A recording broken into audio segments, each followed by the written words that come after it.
Perkenalkan, kami dari kelompok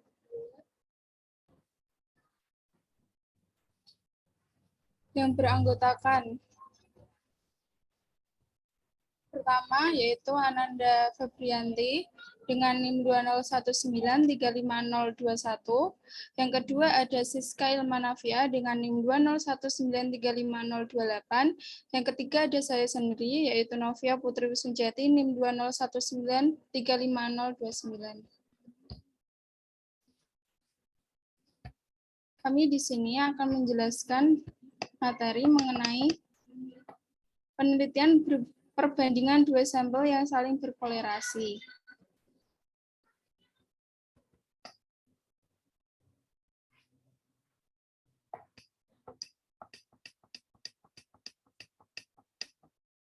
Dalam penelitian perbandingan dua sampel yang saling berkolerasi, ada beberapa penggunaan uji, yaitu yang pertama penggunaan uji Yates.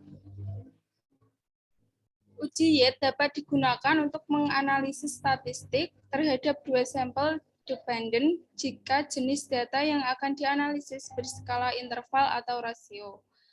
Data berdistribusi normal dan variasi kedua data homogen. Langkah-langkah pengujiannya adalah sebagai berikut. Langkah pertama yaitu merumuskan hipotesis nol dan hipotesis alternatifnya.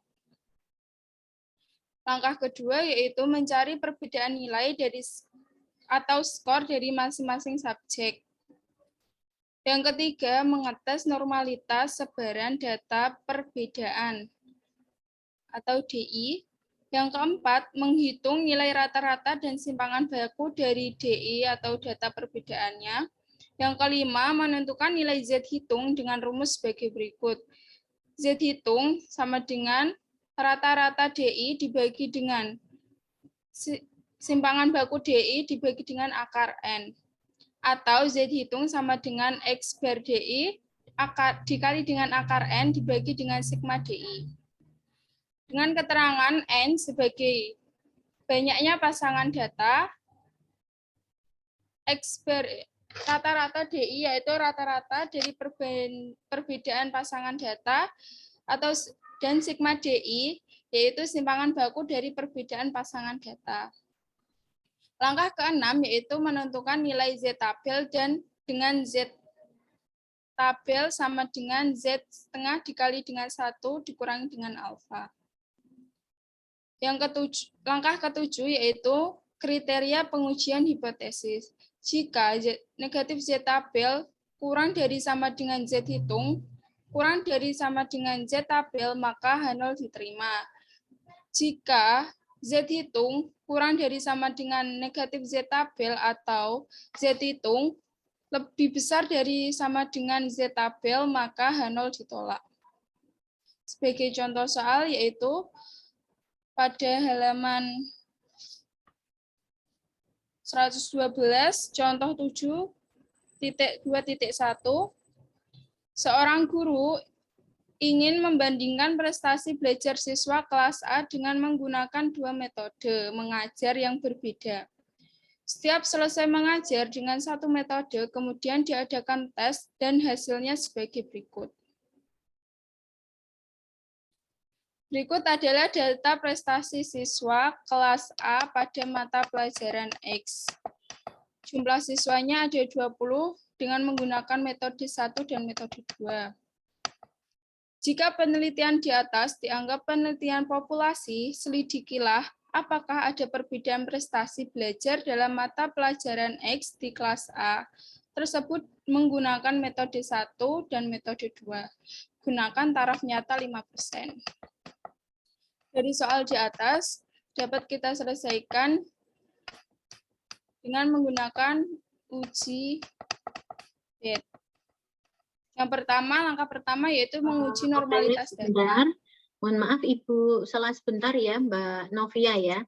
Nah, teman-teman di sini kita meluruskan dulu ya. Apa sih yang kita pelajari hari ini? Oke. Dari subbabnya teman-teman bisa lihat, hari ini kita akan penelitian perbandingan dua sampel yang saling berkorelasi. Nah, di sini kita membahasnya, bisa dinaikkan dulu Mbak Novia, biar kita lihat tabel. Nah, lihat tabelnya ya, Nak ya. Stop. Thank you. Di sini ada satu sampel. Nah, ini satu sampel ya. Siswa, nggih. Siswa ini satu orang, tetapi dia punya dua nilai yang berbeda. Nilai itu yang akan dibandingkan. Bukan dari siswa dengan kelas yang berbeda. Paham maksudnya? Coba dipahami ya, diresapi ya. Ini satu anak, tapi punya dua nilai. Nah, inilah yang dianggap sebagai dua sampel yang saling berkorelasi. Artinya, satu subjek itu memiliki dua nilai. Kalau contoh ini kan, dia punya dua nilai yang berbeda karena perbedaan treatment. Karena beda perlakuan. Ada metode 1, ada metode 2. Nantinya teman-teman juga bisa berbunyi seperti ini. Sebelum dan sesudah. Jadi sebelum di treatment, sebelum diberi perlakuan nilainya berapa, kemudian kalian lakukan pembelajaran dengan modifikasi model dan media pembelajaran misalkan. Nah, setelah kalian ajar, kalian tes kembali. Okay? Atau pretest, post-test. Kalau kalian pernah mendengar itu, pretest dan post-test dibandingkan rata-ratanya. Paham? Pelan-pelan paham, ya? Jadi satu kelompok siswa memiliki dua nilai. Ini yang dikatakan dua sampel yang saling berkorelasi. Kemudian ada tiga jenis uji yang akan dilakukan di sini, ya. Ada uji Z. Mohon maaf Mbak Novia, Ibu stop share dulu ya, gantian Bu Ratri, ya. Oke, sebentar. Nah, tadi ya dua sampel yang saling berkorelasi tadi ya. Kita punya uji Z, nanti ada 3 uji. Uji Z, uji T. Nah, ini untuk data berdistribusi normal. Kalau tidak berdistribusi normal, pakainya uji Wilcoxon. Ya. Paham maksudnya? Nah, inilah pentingnya kalian bisa melakukan uji normalitas. Kalau datanya berdistribusi normal, gunakan uji parametrik. Uji Z dan uji T ini uji parametrik. Kemudian kalau dia tidak berdistribusi normal, kalian menggunakan uji Wilcoxon. Jadi kalau ada soal seperti ini, atau kalian nantinya penelitian, prasyaratnya harus diuji normalitasnya terlebih dulu. Oke, paham ya? Nah, kemudian kita punya yang normal dulu ya. Punya uji Z dan uji T. Kapan sih kita harus pakai itu? Di buku kalau Bu Ratri tadi di awal bab ya, sebelum subjudul 7.2, mungkin buku kita beda halaman. Kalau di Bu Ratri halaman 121, di atas subbab itu ada kalimat bahwa uji T dilakukan untuk penelitian yang bersifat populasi. Sedangkan uji T ini untuk penelitian yang bersifat sampel. Kalau teman-teman ingat dulu pernah kuliah statistika inferensial, ya. Nah, ini jika simpangan baku populasi diketahui, kita akan menggunakan uji Z. Kalau simpangan baku populasi tidak diketahui, yang diketahui hanya sampel, kita akan menggunakan uji T. Nah, ini teman-teman pegang ya, sebagai acuan untuk melakukan analisis statistik yang diperlukan. Untuk kalimat soal tadi, ya, ini Bu stop dulu. Sebentar. Kita balik ke soalnya Mbak Novia tadi, bisa share screen kembali Mbak Novia. Di sana ada kalimat ya nak ya. Jika penelitian di atas dianggap sebagai penelitian populasi, nah kalian garis bawahi seperti itu ya. Penelitian populasi berarti ini adalah uji Z, gitu ya. Nah di soalnya nih loh. Jika penelitian di atas dianggap penelitian populasi, nah selidikilah apakah terdapat perbedaan prestasi belajar. Oke. Bisa dipahami? Bisa ya? Nah, langkah-langkahnya akan dilanjutkan, dijelaskan oleh Mbak Novia. Silakan Mbak Novia. Bu Ratri, terima kasih. Selanjutnya yaitu menjawab dari permasalahan di atas, yang pertama kita menguji normalitas datanya terlebih dahulu. Karena dalam persoalan ini sedang membahas uji Z, maka data perbedaan dari pasangan data diasumsikan berdistribusi normal. Setelah menguji normalitas data, kita bisa merumuskan hipotesisnya. Dengan H0 sama yaitu tidak terdapat perbedaan prestasi belajar yang signifikan dalam mata pelajaran X antara menggunakan metode 1 dan metode 2 di kelas A. Dengan H1-nya yaitu terdapat perbedaan prestasi belajar yang signifikan dalam mata pelajaran X antara menggunakan metode 1 dan metode 2 di kelas A. Setelah merumuskan hipotesis, kita mencari nilai perbedaan datanya. Carilah nilai perbedaan dari masing-masing data, yaitu dengan mengurangi data metode 2 dengan metode 1. Atau sebaliknya, asalkan konsisten sehingga diperoleh data berikut.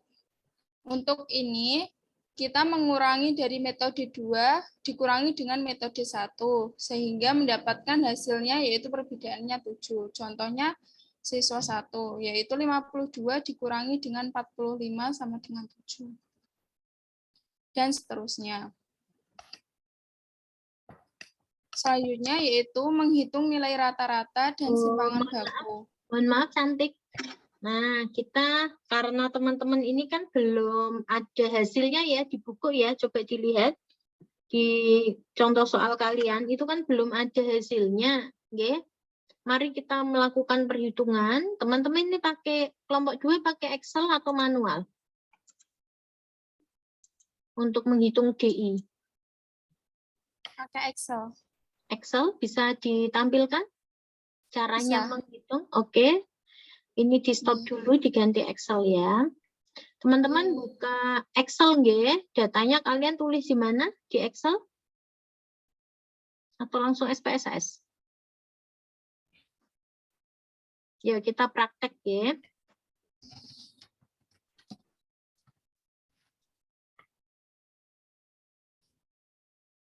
Silakan. Caranya cari ini. Kita di sini yaitu menuliskan rumus dengan tadi kan rumusnya metode 2 dikurangi dengan metode 1 sama dengan 7. Kita tarik ke bawah.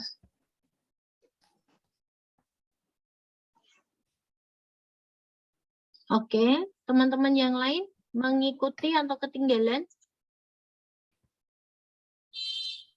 Mengikuti, Bu.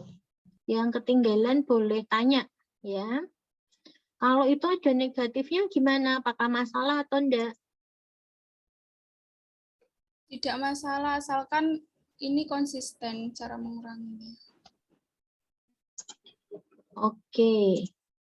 Yuk, yang lain enggak ketinggalan ya. Nanti kalau punya file ini, nggih, di bukumu kan masih kosong tuh nak ya. Nanti diisikan ya, enggak sekarang enggak apa-apa. Maksudnya diisi, ditulis di bukumu masing-masing gitu loh. Oke, bisa? Boleh dilanjut kelompok 2? Atau ada yang mau bertanya? Syera, ketinggalan enggak Cantik? Boten, Bu. Oke, lanjut. Lanjut Mbak Novia. Setelah menghitung perbedaan, kita dapat menghitung nilai rata-rata dan simpangan bakunya.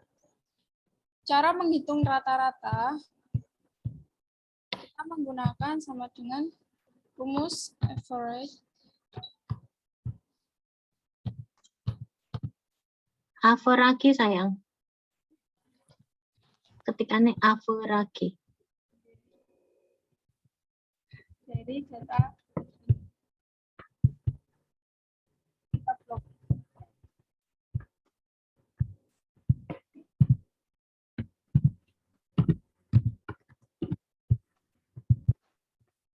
Oke, jadi kita Nah, lihat rumusnya, nggih. Rumus Z hitung kan butuh rata-rata DI ya. Tadi kita cari perbedaan itu kan DI, kemudian dicari rata-ratanya. Gitu bisa ya? Ya, semuanya praktek. Ketemu rata-ratanya yaitu 2,85.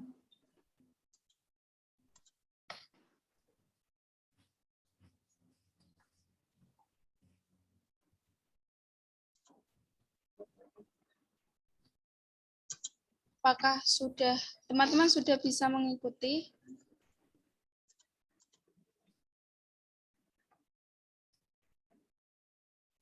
Ditulis sampingnya mungkin, no. Nah, ini di kolom. Nah, situ. Nah, ini di atasnya 7 ditulis tuh tadi DI. DI gitu aja sayang. Oh, iya, Bu.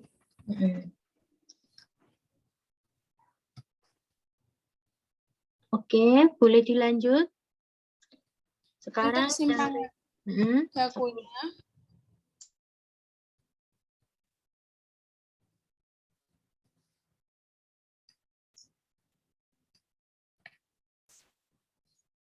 dengan rumus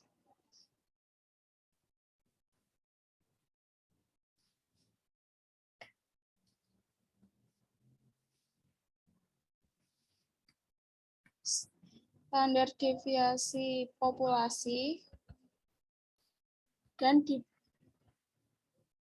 datanya yaitu data DI tadi.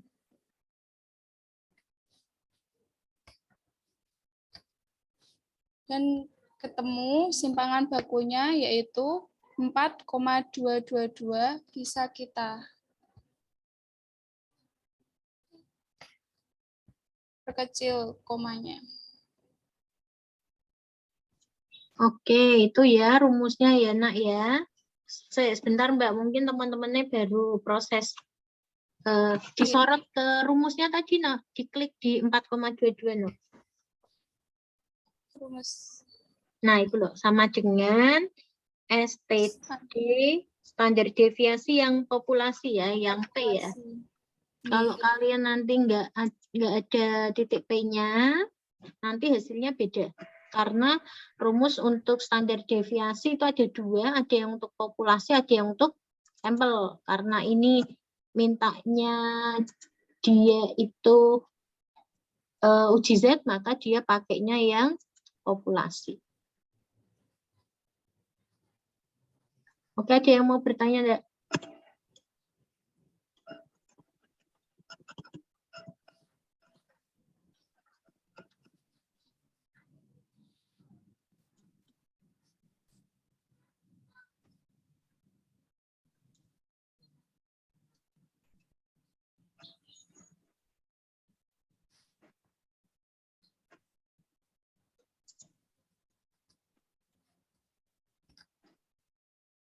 Boleh lanjut, Mbak. Selanjutnya kita menghitung Z hitungnya. Tadi rumus Z hitung yaitu rata-ratanya 2,85 dikali dengan akar dari N. N-nya tadi kan 20.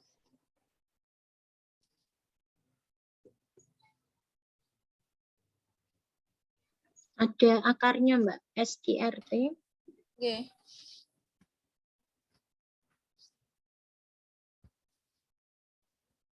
Akar dari 20. Dibagi dengan simpangan bakunya tadi ketemu 4,22. Sehingga hasilnya yaitu 3,018663. Kecil menjadi 3,02.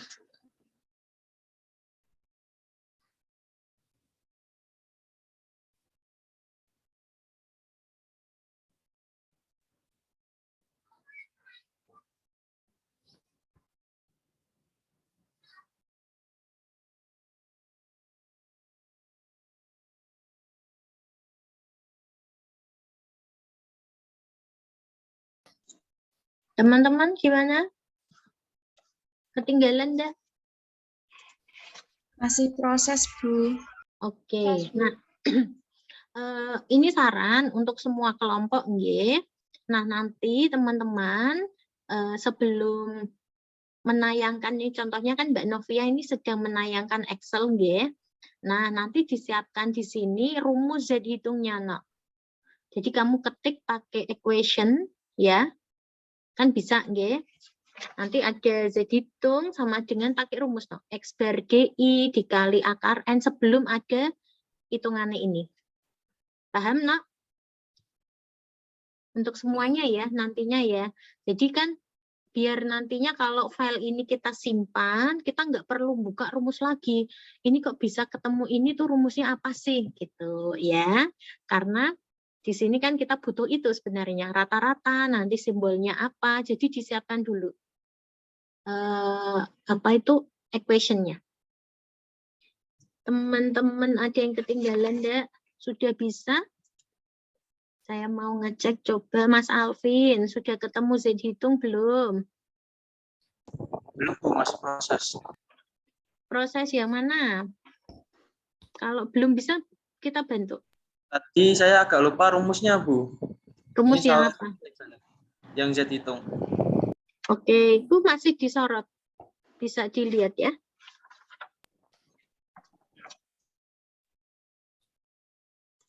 Yang lain gimana?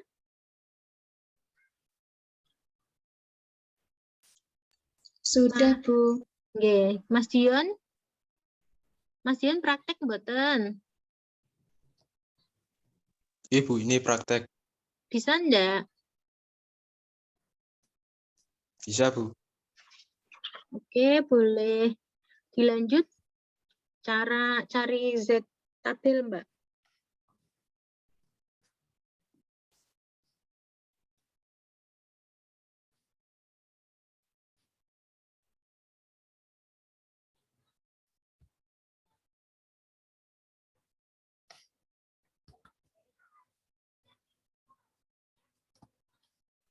Mbak Novia, kelompok 2. Ya. Oke, silahkan sayang. Cara baca Z Cari tabel. Z tabel yaitu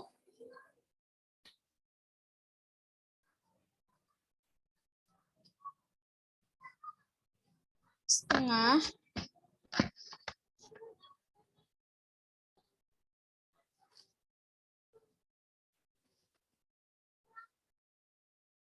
dikali dengan 1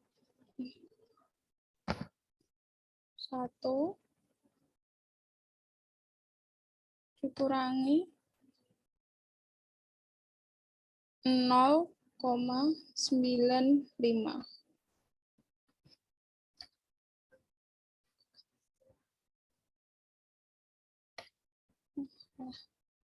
Kurangi 0,95.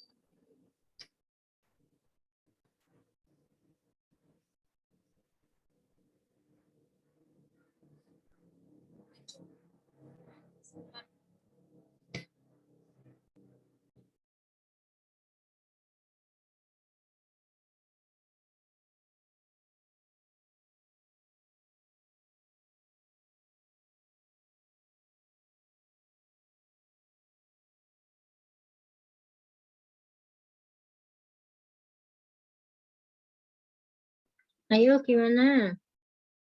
Itu kan dapat Z-nya 1,96. Gitu? Nggih, Bu. Nggih, Bu. Ayo ini.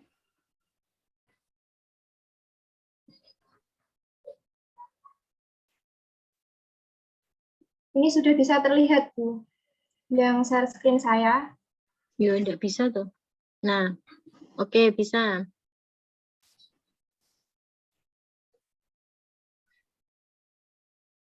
Untuk Z tabelnya,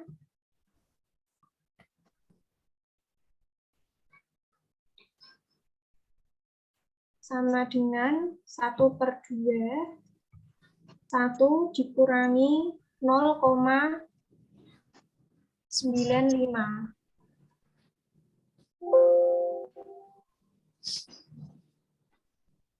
hasilnya adalah 0,025. Langkah selanjutnya kita mencari Z tabel 0,025, yaitu sama dengan norm sin V dari 0,025.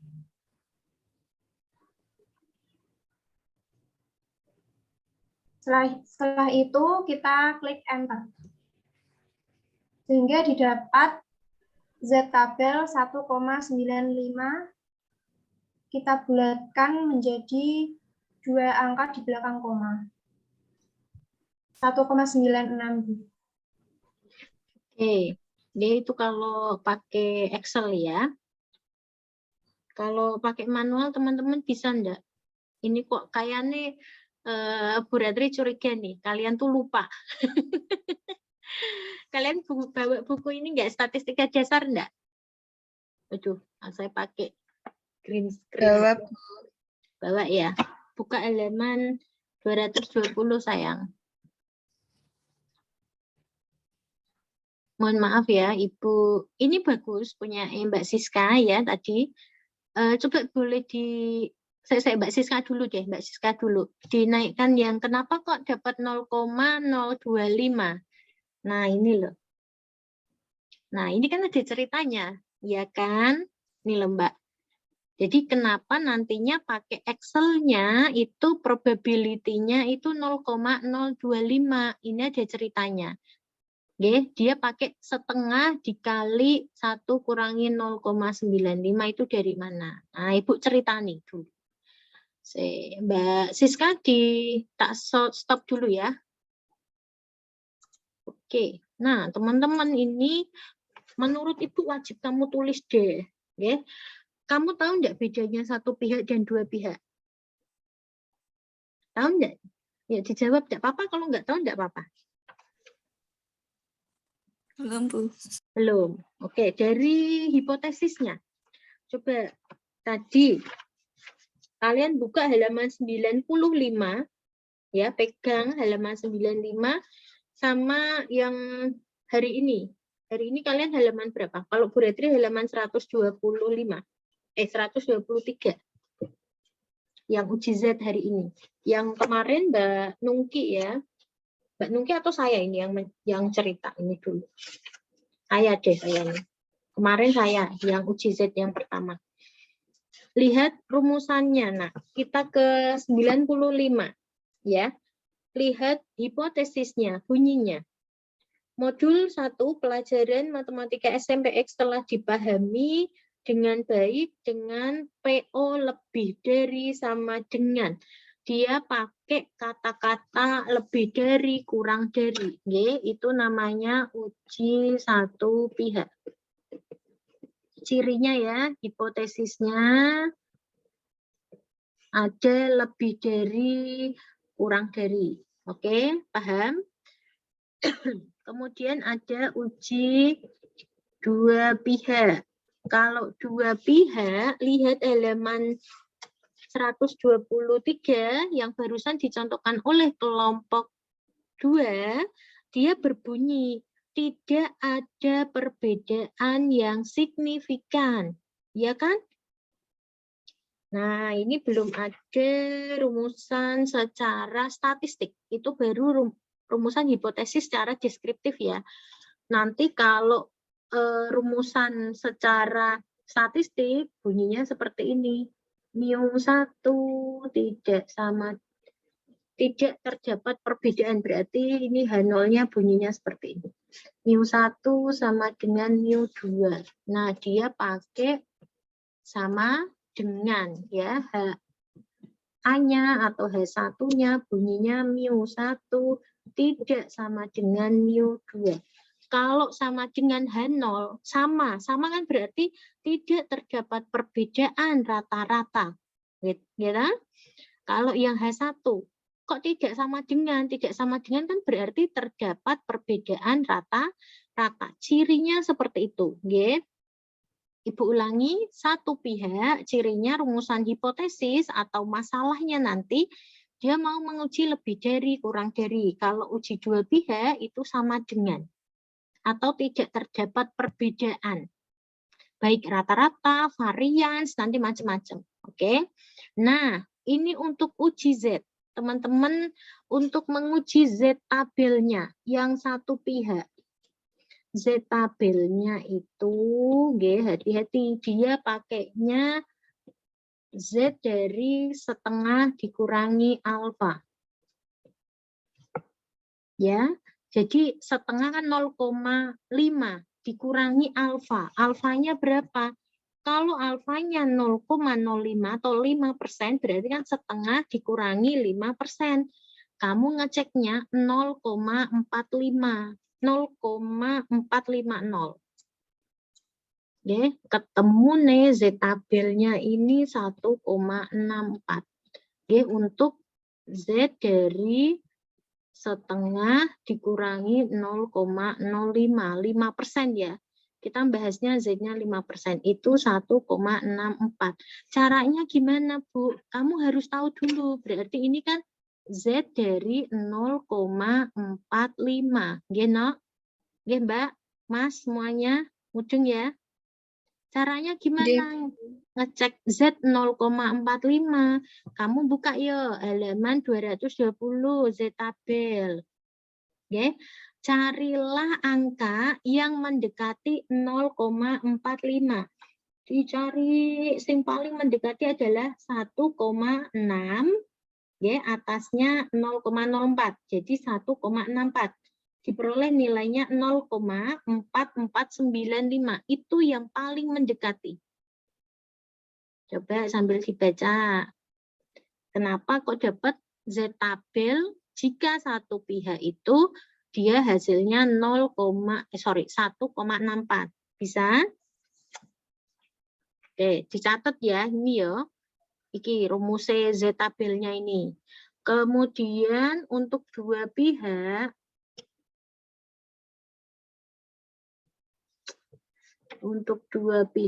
nah Ibu, sorry garising ini ya. Untuk dua pihak Z-nya itu dari setengah dikurangi setengah alfa. Nah, kenapa kok setengah dikurangi setengah alfa? Ini juga ada ceritanya. Ya, tak taruh atas sini. Ceritanya kalau data berdistribusi normal seperti ini nanti ada dua. Oke. Bikin main Z hitung. Sorry. Di sini main Z tabel. Ning kene Z tabel. Jadi, nah di sini ada setengah karena dia dua pihak. Ya kan dibagi dua alfanya. Karena mau dibandingkan kiri dan kanan. Ini yang dinamakan two tail. Ya, dua ekor, dua pihak. Kalau kalian pakai SPSS itu loh, kan ada two tailet itu ya. Inilah tailetnya. Inilah ekornya di sini. Oke. Di mana penerimaan H0? Nah, ini ada ceritanya lagi, oke. Ya, seperti itu, enggak apa-apa, oke, pelan-pelan. Kemudian kita masukkan alfa ke sini. Z tabel, Z dari setengah dikurangi setengah alfa. Tadi kenapa kok Mbak Siska? Ya toh, hitungnya pakai itu, ketemu 0,025. Dari mana iki? 0,5 dikurangi 0,5 kali 0,05. Ya. Ketemunya 0,475. Ya, ning kene berarti kita cari Z 0,475. Ini kalau pakai tabel ya. Diperoleh ini 1,96. Ini teman-teman wajib ain hafal ya. Kalian kalau enggak bawa buku jadi tahu ya. Untuk 5% uji satu pihak Z tabelnya 1,64. Untuk uji dua pihak Z tabelnya 1,96. Ini untuk alfanya 5%. Gitu bisa dipahami? Ini. Oke, lanjut ya. Kita ke 1,96 di sini ya. Berarti di sini batasnya ini negatif 1,96. Nah, Ibu lanjutkan ya. Ibu yang melanjutkan presentasinya Mbak Novia. Tadi diperoleh Z hitungnya adalah 3,02. Letaknya di mana nih? Di sini kan? Di sini ya. 3,02 ya. Nah, mana sih daerah penerimaan H0? H0 diterima itu jika dia berada di sini. Yang Ibu merai. Oke. Ini adalah untuk H0-nya diterima. Yang merah, ya. Karena ini Z hitungnya berada di luar daerah penerimaan H0, berarti H0-nya ditolak. Bisa dipahami? Bisa, Bu. Bisa ya. Jadi nanti kalau teman-teman lupa kriteria penerimaan H0, teman-teman bisa gambar. Ya, khususnya dua pihak nih digambar grafiknya, yang di tengah itulah yang H0 diterima. Nanti Z hitung kalian letaknya di mana? Apakah di daerah penerimaan H0 atau di luar penerimaan H0? Oke, karena H0-nya ditolak, maka simpulannya adalah terdapat perbedaan prestasi belajar menggunakan metode 1 dan metode 2. Ya, ini ya. Terdapat perbedaan, tidak sama. Oke, ada yang mau bertanya enggak?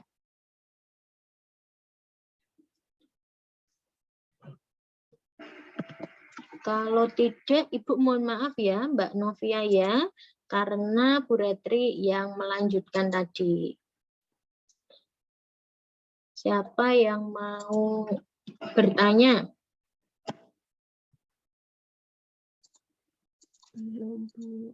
Belum. Ini belum saking bingungnya atau saking jelasnya? Alhamdulillah masih jelas, Bu. Mbak Dwi jelas, yang lain gimana? Alvin udah dipegangin tuh kepala nih. Meh ceblok. Evi juga sama dicekeli siranya nih. Aduh, baru satu gitu ya. Nggak ada masalah ya? Tidak, Bu. Tidak. Belum Sekarang ada. kalau belum ada berarti sing tanya ke kelompok 2. Uji Z bisa nggak pakai SPSS? Tidak bisa, Bu. Tidak bisa, ya. Uji Z tidak bisa pakai SPSS, gitu ya. Ada yang mau tanya lagi enggak? Belum. Kemarin tuh Bu Safitri cerita sama saya. Saya ngajar setelah jamnya Bu Ratri, kalau hari Selasa. Mahasiswanya katanya kelenger, harusnya 2 SKS kok nambahnya banyak sekali sampai 2 jam, Bu, gitu. Ini sebenarnya itu gimana ya? Saya juga maunya ngajarnya cepet, Nak. Tapi saya merasa apa ya? Saya seneng gitu, nggih. Saya seneng bisa ngajari kalian tuh tirik-tirik bahasa Jawa ini tirik-tirik kayak gini, nggih. Tak ajarin satu-satu karena saya tahu kalau kamu tak lepas sendiri, nggih. Nanti yang belajar tuh kelompok 2 aja. Mbak Siska aja yang tahu tadi caranya ngitung Z-tabel tanpa tahu teorinya. Ya, nggak apa-apa ya. Nanti yang sudah udah nggak kuat bilang aja, Ibu sudah Bu, cukup Bu, gitu. Hanya 80 menit Bu. Gitu. Oke, ini udah jalan 50 menit coba. Masih setengah jam, padahal kita baru bahas 2. Oke, enggak masalah. Yuk lanjut ya. Siapa yang mau presentasi lagi? Mbak Novia sudah? Gantian.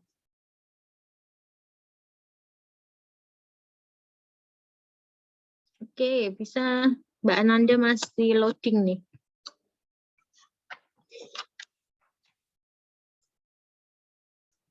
Sudah terlihat belum, Bu? Sudah. Ya, silakan.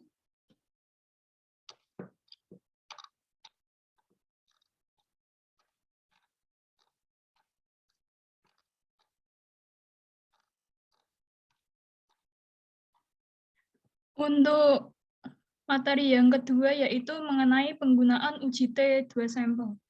Uji T digunakan untuk analisis statistik terhadap 2 sampel jika jenis data yang akan dianalisis berskala interval atau rasio.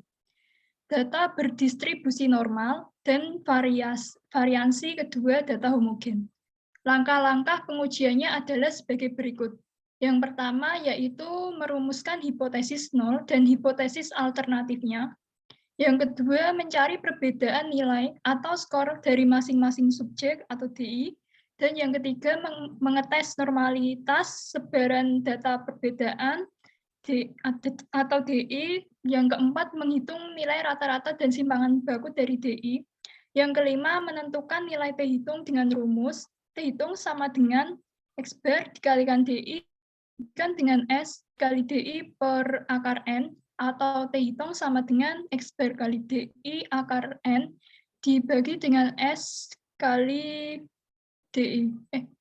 Dengan keterangan N banyaknya data, X bar DI sama dengan rata-rata dari perbedaan pasangan data, S DI simpangan baku dari perbedaan pasangan data. Yang keenam, menentukan nilai T tabel dengan T tabel sama dengan T alfa, DK-nya sama dengan N-nya dikurangkan dengan 1. Untuk kriteria pengujian hipotesis, jika T hitung lebih dari atau sama dengan T tabel dan T hitung kurang dari atau sama dengan T tabel, maka H0 diterima. Dan jika T hitungnya kurang dari atau sama dengan T tabel atau T hitungnya lebih dari atau sama dengan T tabel, maka H0-nya ditolak. Pada contoh soal, bahwa persoalan contoh pengujian penggunaan uji Z di atas kita lakukan sebagai penelitian sampling. Maka kita gunakan uji T, langkah-langkahnya pengujiannya sama, hanya saja perbedaannya pada nilai simpangan baku yang dihasilkan. Untuk baku data sampel ini hasilkan nilai simpangan baku sama dengan 4,33, sehingga nilai T hitungnya adalah, penyelesaiannya adalah yang pertama yaitu menguji normalitas data. Karena dalam persoalan ini sedang membahas uji T, maka data perbedaan dari pasangan data diasumsikan berdistribusi. Yang kedua, merumuskan untuk H0 sama dengan tidak terdapat perbedaan prestasi belajar yang signifikan dalam mata pelajaran X antara menggunakan metode 1 dan metode 2 di kelas A. H1-nya terdapat perbedaan prestasi belajar yang signifikan dalam mata pelajaran X antara menggunakan metode 1 dan metode 2 di kelas A. Yang ketiga, mencari perbedaan data. Carilah nilai perbedaan dari masing-masing pasangan data, caranya yaitu dengan mengurangi data metode 1 dengan metode 2 atau sebaliknya, asal konsisten sebagai berikut.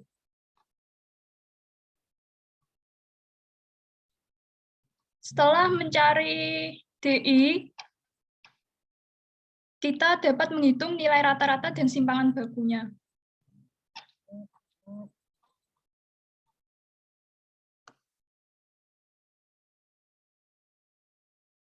Diperoleh jumlah datanya sama dengan 20 dengan rata-ratanya 2,85 dan simpangan baku sama dengan 4,33. Oke, sebentar Mbak Ananda ya. Kenapa kok ini dapatnya 4,33 padahal tadi dihitung nggih. Yang contoh yang pertama 4,22, bisa dijelaskan sayang? Ini simpangan bakunya menggunakan sampel bukan populasi.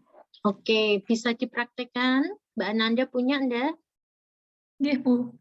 Oke, teman-teman masih Excel yang sama ya? Oke, masih Excel yang sama, ini untuk uji T. Bedanya adalah ngitung SDI, kalau tadi kan sigma DI. Kamu stop dulu Mbak Ananda. Nah, oke, sip. Dinaikkan sedikit, no. Maksudnya ini nih turun. Oke, Yuk, semuanya praktek nggih.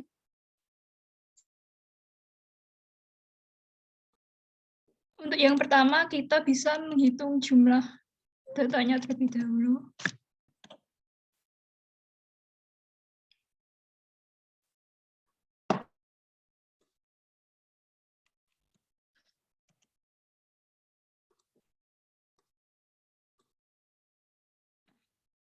Mbak Nanda kenapa harus cari jumlah datanya, Mbak?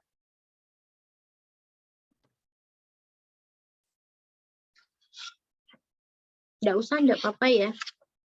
Lihat rumusnya, Beb. Oke. Rumusnya. Mencari rata-ratanya. Rata-rata kan langsung aja ya. Ayo semuanya praktek rata-rata. Rata-ratanya average, kemudian datanya bisa diblok.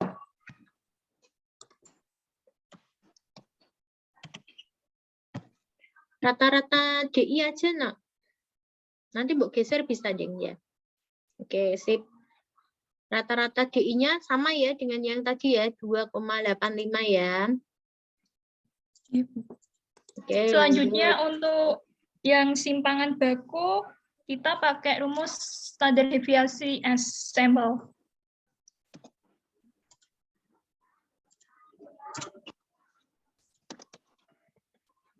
Sambil ngomong sayang. Rumusnya gitu tak. Rumusnya set def S ya.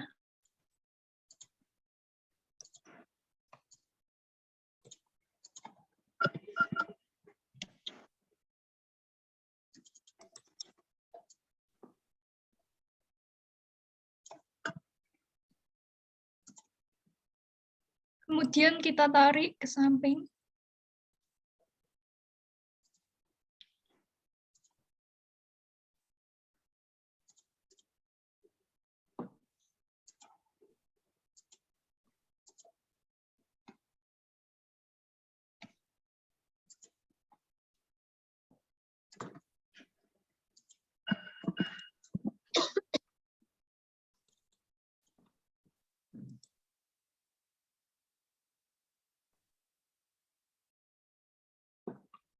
Selanjutnya kita bisa menghitung T-hitungnya.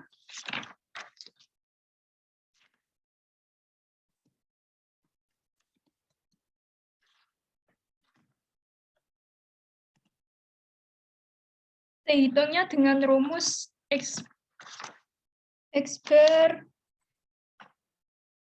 DI, jadi rata-rata dari DI-nya, kemudian dibagi dengan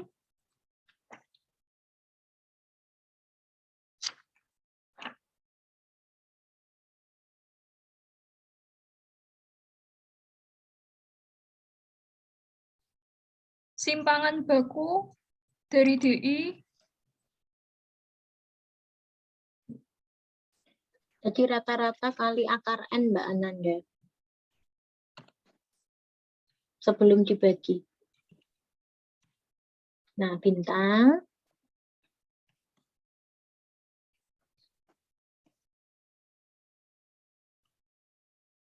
Akar SQRT.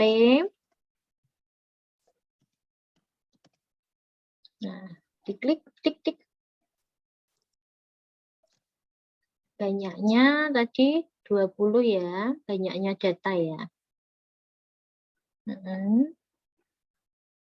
Dikurung dulu, nah, dikurung dulu.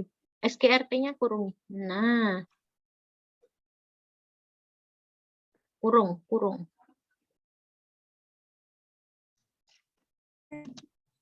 Nah, baru dibagi dengan simpangan. Oke. Enter. Oke, nggih. Kalau Buratri, nah lihat nggih, kalau di rumusnya itu kan T hitung yang pembilang. Kalau Buratri itu saya kasih kurung semuanya. Delala ini operasinya kan bagi sama kali tok nggih. Nanti kalau ada tambah itu hati-hati. Jadi biasakan yang pembilang tuh dikurungi semua. Jadi dari D23 ini mulai di awalnya itu biasanya kalau Buratri saya kasih kurung. Nah, ini kurungi, kurung nak. Yang sampingnya 20 kurungi lagi. Sampingnya 20. Kanannya. Nah, salah Beb. Kurungmu yang kanan tadi. Nah, sebelah kanannya 20 tambah 1. Salah, Nduk Feb. Gimana, Bu? Sebelum bagi itu hapus dulu kurungnya. Oh, Itu 2, kurung di situ 2. Yang samping SKRT kurungnya 1.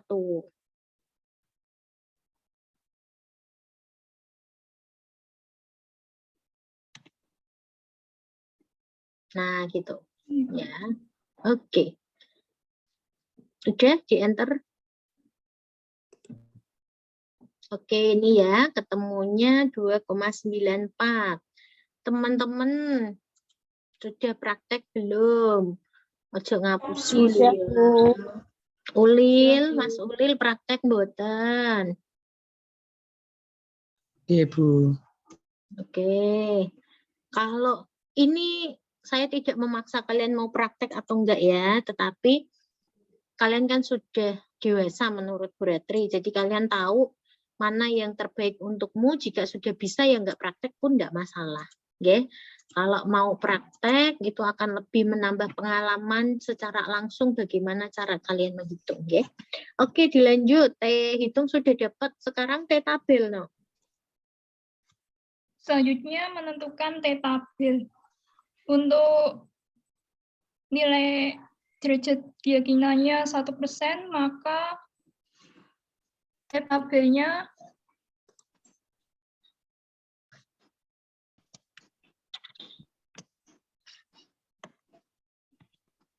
sama dengan TI and V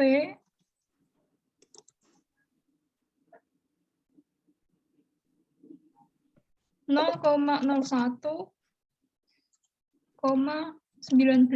19 itu dari DK-nya tadi, N dikurangkan dengan 1.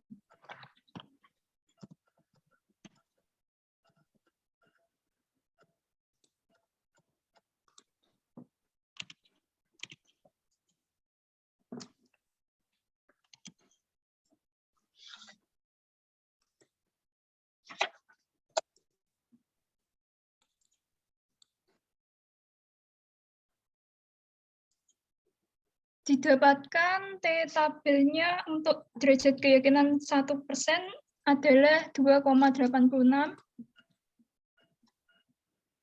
Sedangkan untuk derajat keyakinan 5%, rumusnya sama seperti tadi.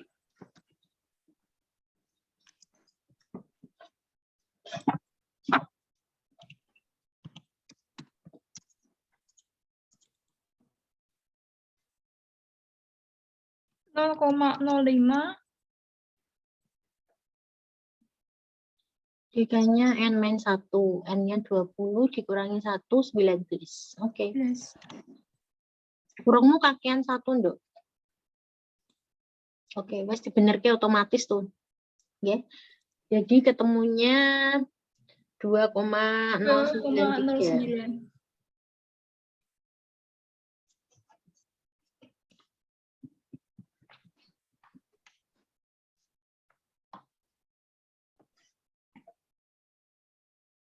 Lanjut Mbak Ananda, cara bacanya gimana penerimaan Hanul?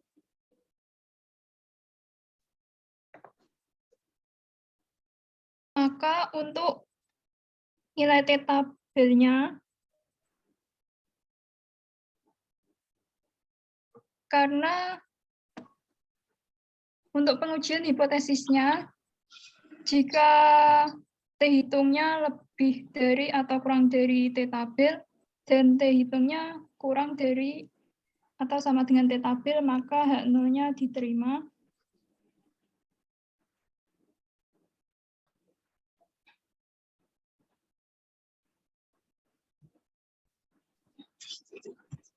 Karena nilai T-hitungnya itu 2,9.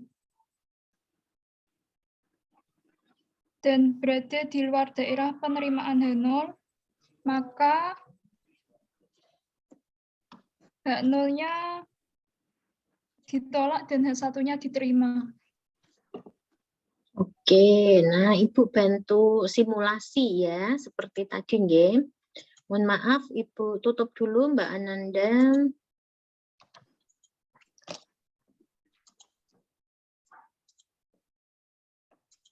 Oke, jadi kalau mau digambar nggih, begini ya, tadi kan kita sudah punya T hitung.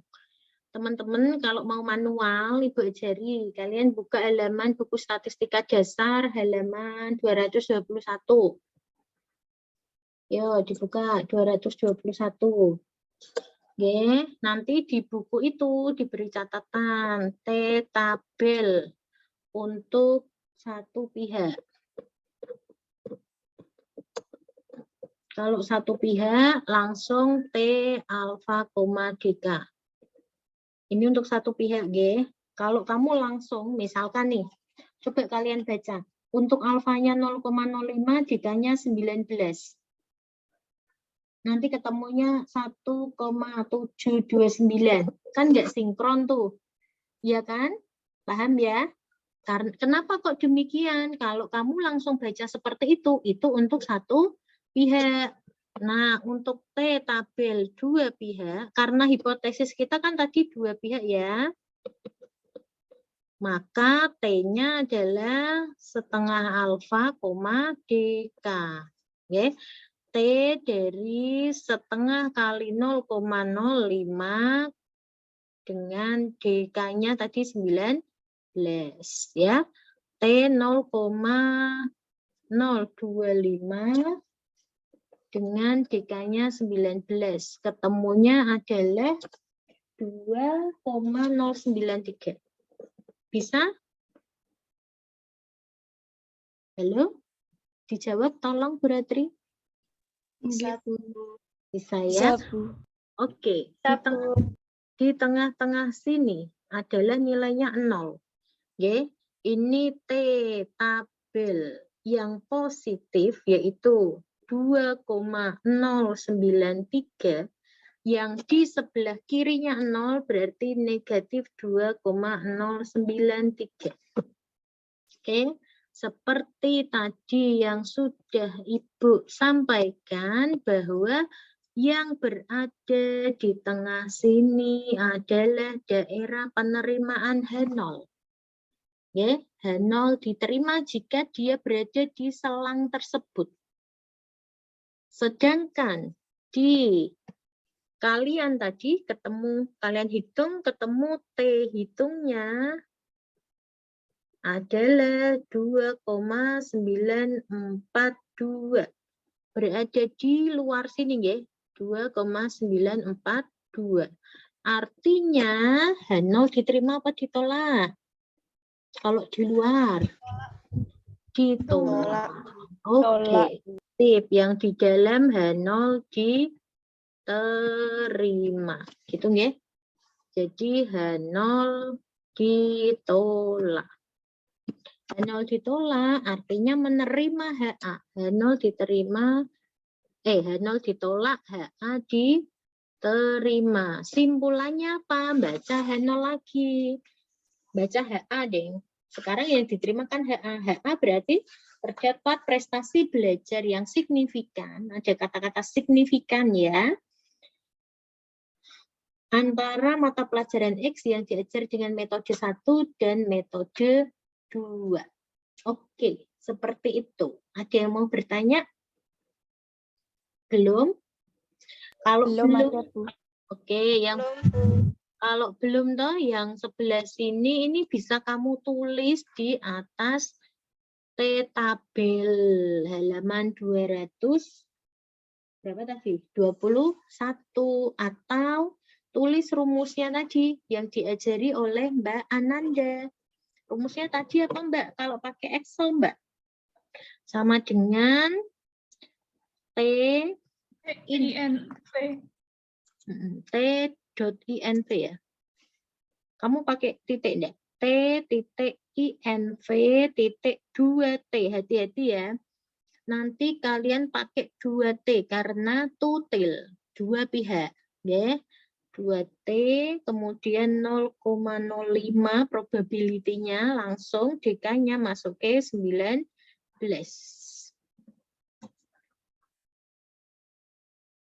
Mau bertanya apa Anda?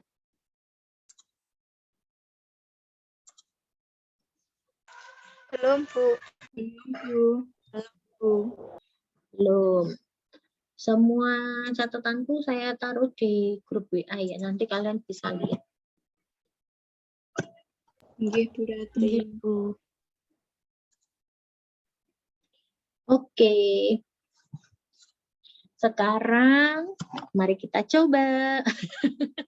Lanjut siapa nih? Kan tadi Excel udah pakai SPSS sekarang. Langsung aja Mbak Ananda. Oh iya, tadi catatanku ya. Mohon dicatat ya kelompok 2. Hipotesismu ini baru hipotesis deskriptif. Nanti tambahi hipotesis statistiknya ya. Pakai simbol-simbol dulu. Pakai mu, ngono-ngono kuwi lho, Nok. Nggih. Nanti bawahi tambah. Oke. Lanjut siapa ini? Masih Mbak Ananda? SPSS? Atau ganti Mbak Siska? Ini udah muncul. Yo teman-teman, kita pindah ke SPSS.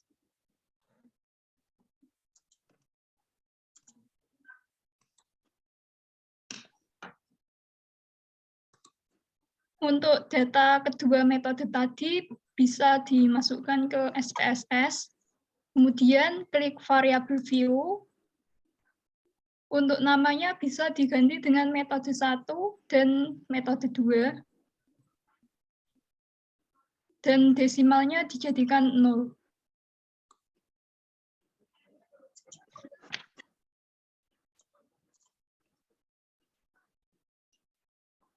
Oke, Kalau teman-teman. sudah, Saya bentar.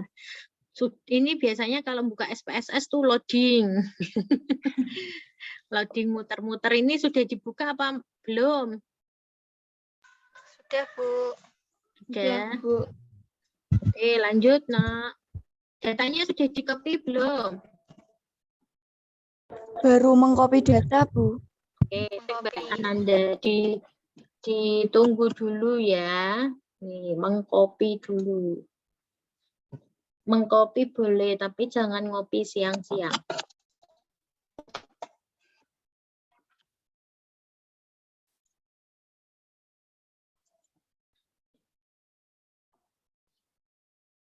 Ya, wong tidur aja ibadah, apalagi belajar, mah. Insya Allah ini ibadahnya tambah banyak.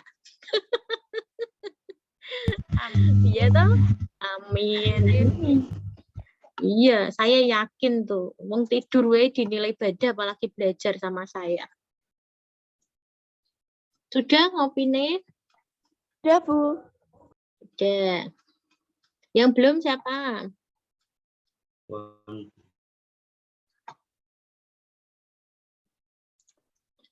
Lanjut Mbak Ananda. selanjutnya klik analyze. Diganti dulu nggak ininya? Nama variabelnya diganti. Yang belum, namanya diganti. Saya Mbak.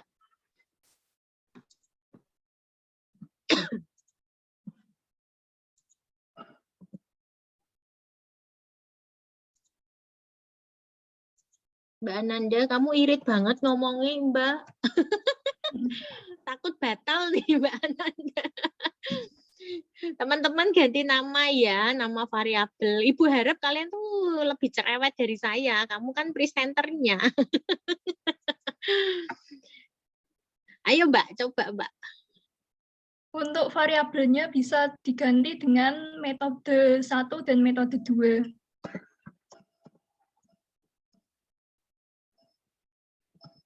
Sudah belum teman-teman? Sudah belum?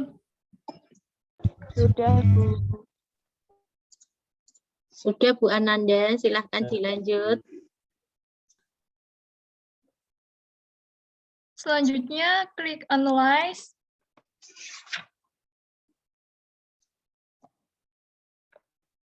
Kemudian, pilih Compare Means. Klik Part Sample T-Test.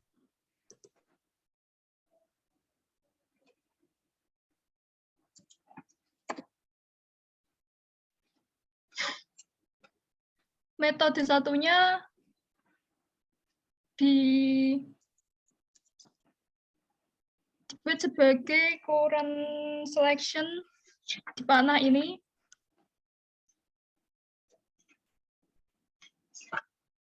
Selanjutnya metode kedua.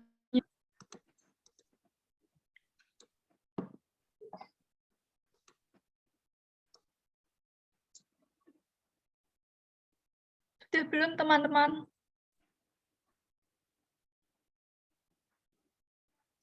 Sudah, Mbak. Kita tak cek ini wajah-wajah sudah sama belum tuh ngapusi ketoro ini. Ada yang enggak praktek juga ketahuan nih. Dorif, kamu udah belum? Proses, Bu. Proses tuh kan kelihatan. Bu Ratri nih nggak kalah sama Mbak Rara lo ya. Saya bisa melihat kamu menerawang dari jauh dari sini lo.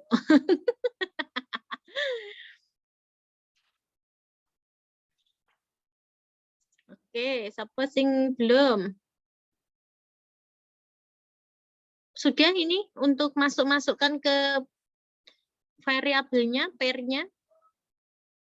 Sudah. Sudah. Kalau sudah lanjut, Mbak Novi ya, Mbak Ananda. Selanjutnya, kita bisa memilih option untuk tingkat kepercayaannya kan sudah 95, maka diklik continue. Oke, kalau kita maunya 1%, alfanya berarti tadi berapa? Optionnya. Kalau Bu Ratri alfanya 1%. Tingkat kepercayaannya berarti berapa? 99. Sip. Dari 100 dikurangi alfa ya. Tapi Ya. kalau penelitian pendidikan kita pakainya 5%. Dan SPSS ini dia ngeset langsung otomatis 5%. Lanjut Mbak Ananda. Setelah itu klik OK.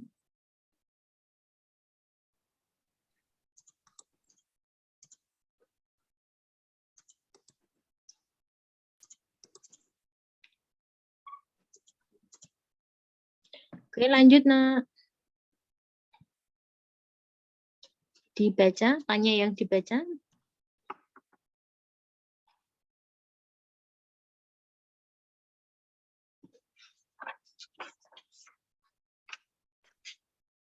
Untuk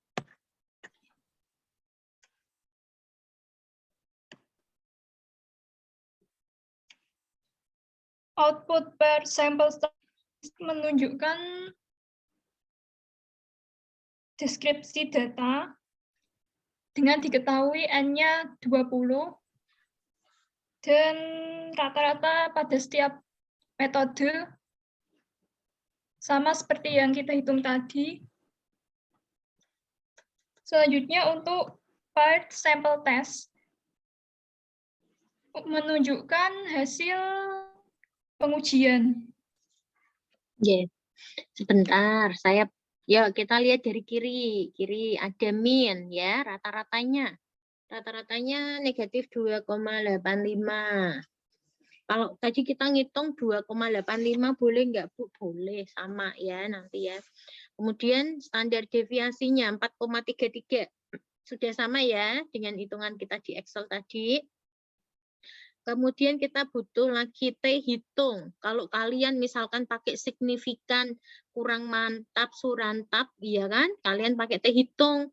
Bu, ini T hitungnya kok negatif 2,942. Padahal kita tadi ngitungnya positif. Gitu ya. Saya stop dulu. Sorry ya Mbak Ananda ya. Saya share lagi punya Bu Ratri tadi. Nah, balik lagi ke sini. Tadi kan ngitung pakai SPSS ternyata T hitungnya negatif, negatif 2,942. Ya kan? Nah, dia berada di sebelah kirinya daerah penerimaan H0. Betul ya? Tetap aja H0-nya ditolak. Betul? Betul ya? Jadi mau kita manual atau kita pakai kalkulator, yaitu SPSS kalkulatornya, T hitungnya sama-sama ditolak. Jadi memang T hitung ada positif, ada negatif. Gitu nggih? Dan nilainya sama kok. Oke? Bisa dipahami ya? Oke, lanjut. Mbak Ananda, share lagi, nak.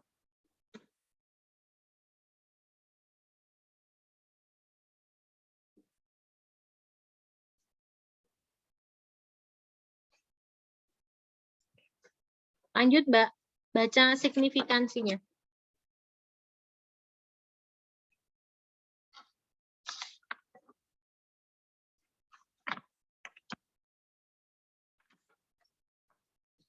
Ananda masih mute, sayang.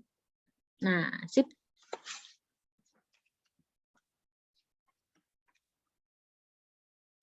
Selanjutnya,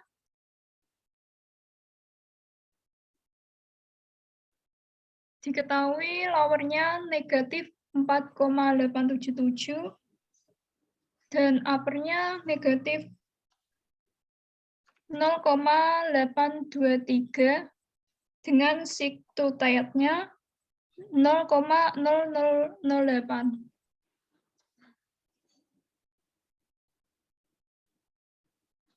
Maka simpulannya, Maka signya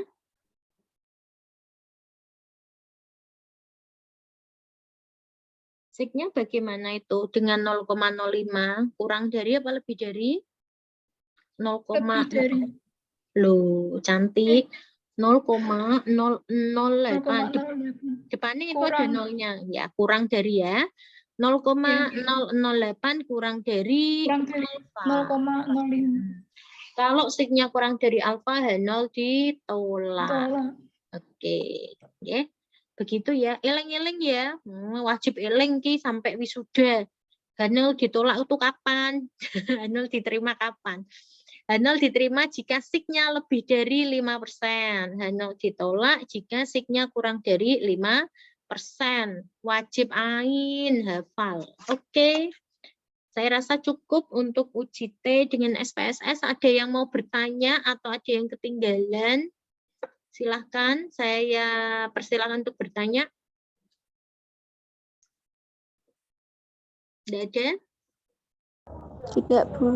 Tidak. Oke, boleh dilanjut. Yang terakhir, uji Wilcoxon. Silakan.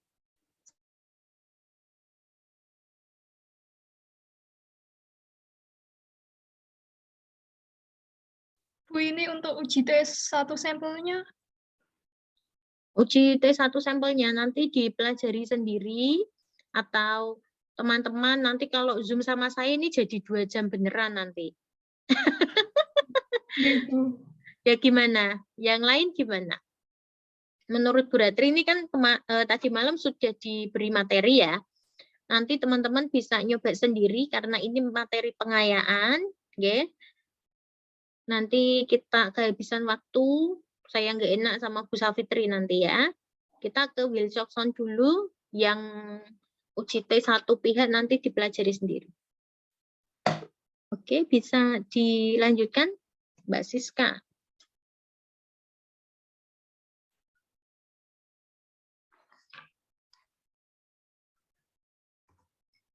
Ini Mbak Devita ada enggak di sini? Masuk enggak di sini? Oke.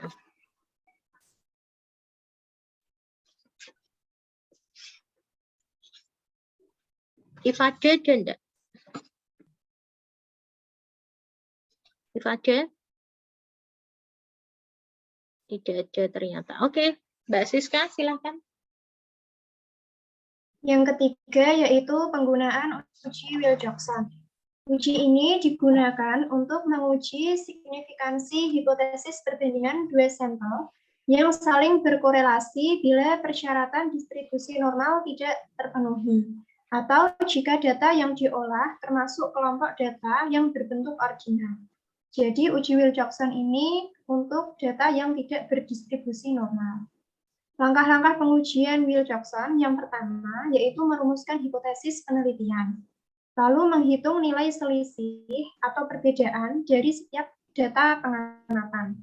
Kemudian menentukan nilai perubahan data setiap pengamatan, yaitu ada yang positif, negatif, atau nol. Kemudian tentukan rank atau peringkat pada hasil ketiga, mulai dari data yang terkecil atau data yang terbesar, diberi rank 1 sampai dengan data yang terbesar. Lalu kemudian memisahkan nilai rank yang bertanda positif dan rank yang bertanda negatif, kemudian dijumlahkan. Yang keenam, menentukan nilai statistik Wilcoxon yang diberi simbol W hitung dengan memilih jumlah rank yang terkecil. Jika banyaknya data kurang dari atau sama dengan 25 pasang, maka bandingkan nilai W hitung dengan nilai W tabel dengan kriteria W hitung lebih besar W tabel, maka H0 diterima. Jika banyaknya pasangan data lebih dari 25 pasang, maka distribusinya menggunakan pendekatan distribusi normal. Sehingga kita dapat menggunakan transformasi Z dengan rumus Z hitung sama dengan W hitung dikurangi N, kurung buka N ditambah 1 kurung tutup dibagi 4, per akar dari N kurung buka N ditambah 1 dikali kurung buka 2N ditambah 1 kurung tutup per 24. Dengan kriteria uji, jika negatif Z tabel kurang dari sama dengan Z hitung, kurang dari sama dengan Z tabel, maka H0 diterima. Untuk contoh soal yang pertama, seorang guru ingin mengetahui apakah ada perbedaan prestasi belajar siswa antara diberi metode 1 dan metode 2 pada siswa yang di les privatnya. Percobaan dilakukan terhadap 8 siswa. Metode 1 digunakan pada proses pembelajaran pertama, kemudian diadakan evaluasi. Selanjutnya metode 2 digunakan pada pembelajaran berikutnya, kemudian dilakukan evaluasi juga. Jadi hasil penelitian diperoleh data sebagai berikut. Dengan menggunakan taraf kepercayaan 95%, apakah ada perbedaan prestasi belajar siswa yang signifikan antara diberi metode 1 dan metode 2 pada siswa yang di les privatnya? Untuk menyelesaikan persoalan ini, karena dalam persoalan ini sedang membahas uji Wilcoxon, maka data perbedaan dari pasangan data diasumsikan tidak berdistribusi normal.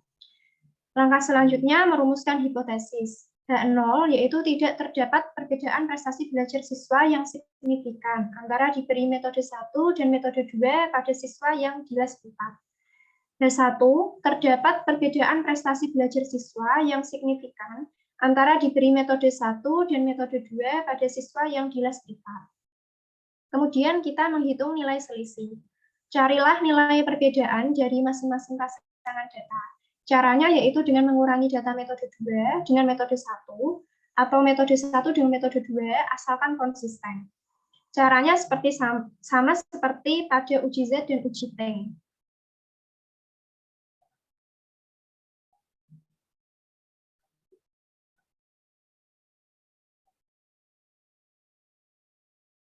Yaitu kita mengurangi metode 2 59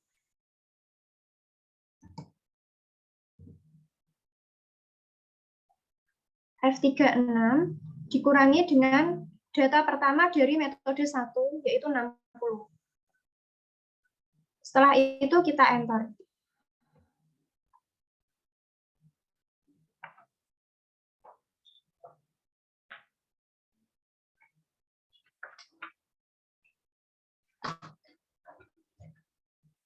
Lalu mendapatkan nilai selisih negatif 1, untuk yang selanjutnya caranya sama. Kemudian,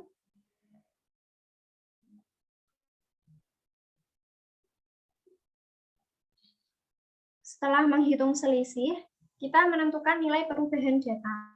Perubahan data ini ada yang bernilai positif, negatif, atau 0. Untuk yang data ini tidak ada nilai selisih, yaitu tidak ada nilai selisih 0. Maka datanya bersifat negatif dan positif. Lalu selanjutnya kita menentukan rank pada kolom kelima. Caranya yaitu mohon maaf Mbak Siska. Tadi kan mau mencari ada yang selisihnya 0 atau enggak. Delalah, ini contohnya enggak ada yang 0. Kalau ada yang 0 gimana? kalau ada nilai D yang sama dengan 0, itu nilai D tersebut tidak diikutsertakan dalam perankingan, Bu. Oke, sip gitu ya. Teman-teman boleh dicatat, oke? Jika D-nya sama dengan 0, maka data tidak diikutkan perankingan.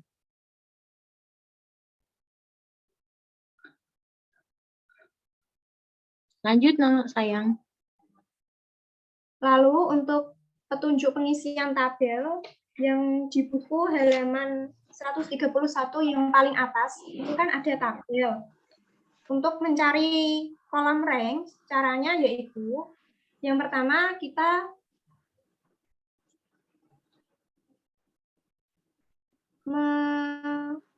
mengetahui dulu nilai D-nya. Karena D tidak ada yang sama dengan 0, maka nilai D tersebut bernilai negatif dan positif.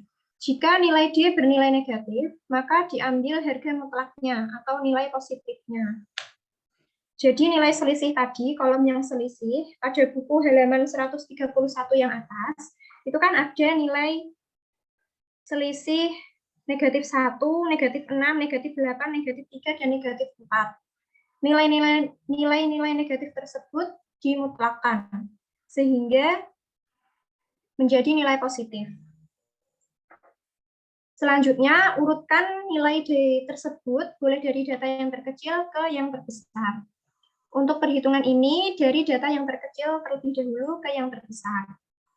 Jika terdapat data yang bernilai sama, maka nilai ranknya adalah rata-rata dari nomor urutnya. Jika data tersebut hanya 1, maka nilai ranknya sama dengan nomor urutnya. Langkah yang pertama, kita membuat tabel nomor urut. Dari data tersebut, ada data sebanyak 8. Lalu kita menulis nomor 1 sampai 8. Ini. 1 sampai 8. Teman-teman paham enggak kenapa Mbak Siska nulis 1 sampai 8? Karena siswanya tadi ada 8 ya. Siswa A, B, C, D, E sampai 8 ya. Oke, lanjut nah. Lalu untuk yang data, yang baris kedua, data atau DI ini, dari nilai selisih-selisih tabelnya. Nilai selisih tabelnya, negatif 1 tadi kan dimutlakkan sehingga menjadi 1. Satunya sebanyak 3 kali. Ditulis 1 sebanyak 3 kali. 1, 1, 1. Oke, jadi tadi satunya punya siswa A, siswa C, dan siswa D ya. Dari D-nya, dari selisihnya siswa A, siswa C, dan siswa D. Ditulis 1, 2, 3, 3 kali. Terus? Ini diurutkan dari data yang terkecil terlebih dahulu. Lalu habis 1 kita tulis 3. 3-nya muncul sebanyak 1 kali. Kemudian 4 muncul hanya 1 kali. Kemudian 6 muncul sebanyak 2 kali, 6 dan negatif 6. Yang negatif 6 dimutlakkan sehingga menjadi positif 6. Ditulis 6, 6. Kemudian yang terakhir, data yang terakhir 8.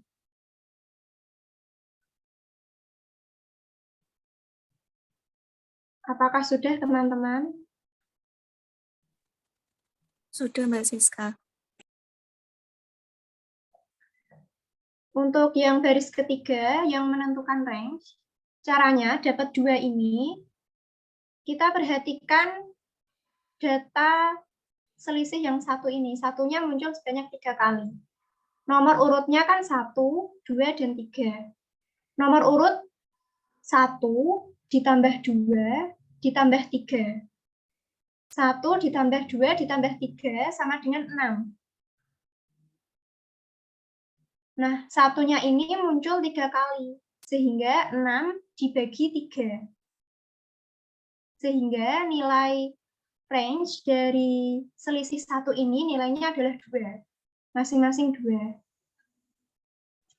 Oke, paham enggak penjelasannya Mbak Siska? Sebenarnya kita kan mau nyari ranking 1, 2, 3. Tapi kan dia nilainya sama nih. Satunya berulang 3 kali, nggih.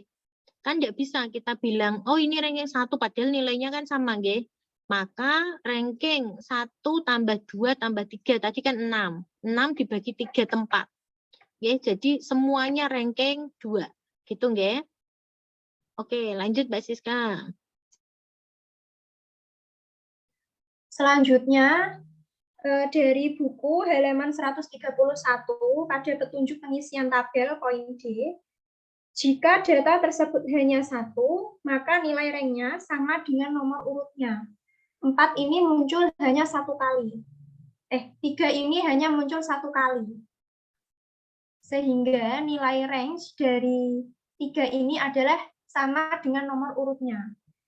Ini kan nomor urut 4, berarti range-nya 4. Soalnya di selisih 3 ini muncul 1 kali.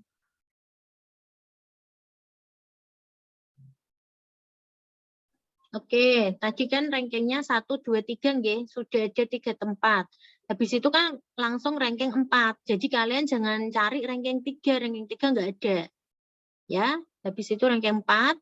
Kemudian lanjut ranking 5, karena 4-nya hanya muncul 1 kali. Nah, kenapa ini ada ranking 6,5? Nah, coba dijelaskan Mbak Sis. Untuk yang rank 6,5 ini didapat dari, kita perhatikan nomor urutnya. Data atau DI 6 ini kan muncul sebanyak 2 kali. Nomor urut 6 dengan nomor urut 7. Sehingga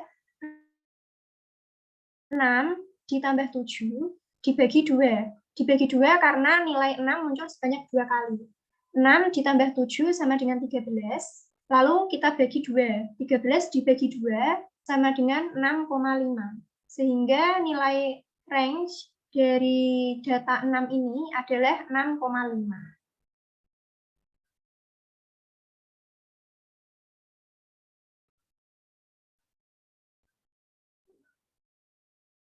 Lalu untuk yang nomor urut 8, data 8 ini muncul hanya 1 kali, sehingga range-nya sama dengan nomor urutnya. Nomor urutnya 8, maka range-nya sama dengan 8.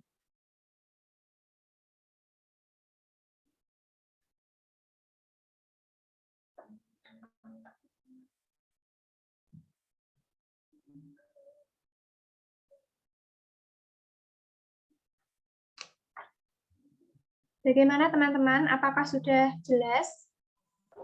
Jelas, Mbak Siska.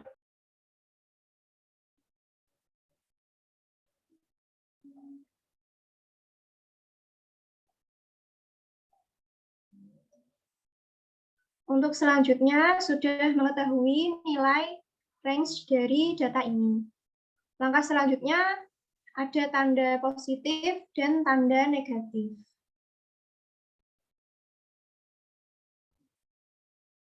Untuk yang tanda positif, diisi dengan nilai range jika nilai D-nya bernilai positif. Negatif 1 ini kan bernilai negatif. Berarti 2 ini ditaruh di tanda yang bernilai negatif. Kemudian yang 6. 6 ini kan bernilai positif. Maka ditempatkan 6 ini memiliki nilai ranking 6,5. Sehingga ditempatkan di tanda yang positif 6,5. Begitu juga dengan yang 1. 1 mempunyai nilai range 2. Karena 1 bernilai positif, maka 2 ini ditempatkan di tanda yang bernilai positif.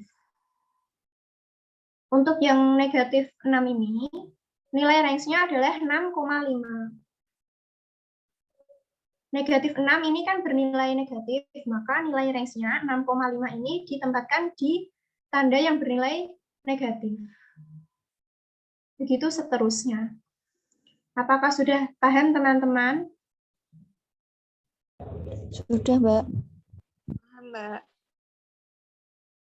Untuk langkah selanjutnya, dapat 10,5 dan 25,5 ini dari tanda yang positif ini dijumlahkan semuanya.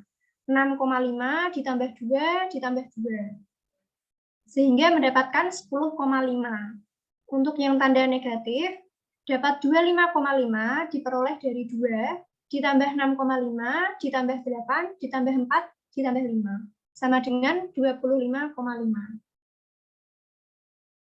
Apakah sudah jelas, teman-teman? Sudah, Mbak. Siska.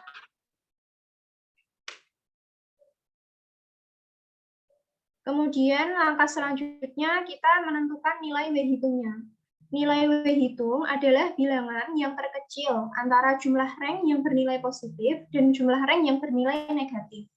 Berdasarkan tabel di atas, diperoleh jumlah rank yang bernilai positif adalah 10,5.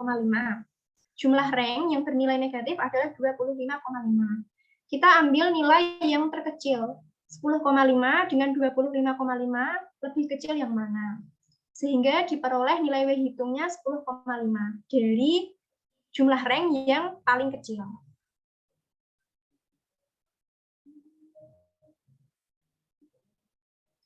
Untuk selanjutnya mencari nilai W tabel.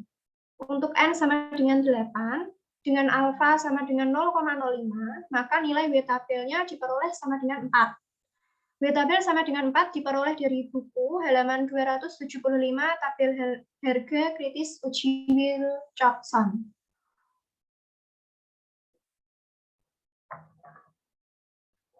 Silahkan teman-teman membuka halaman buku halaman 275.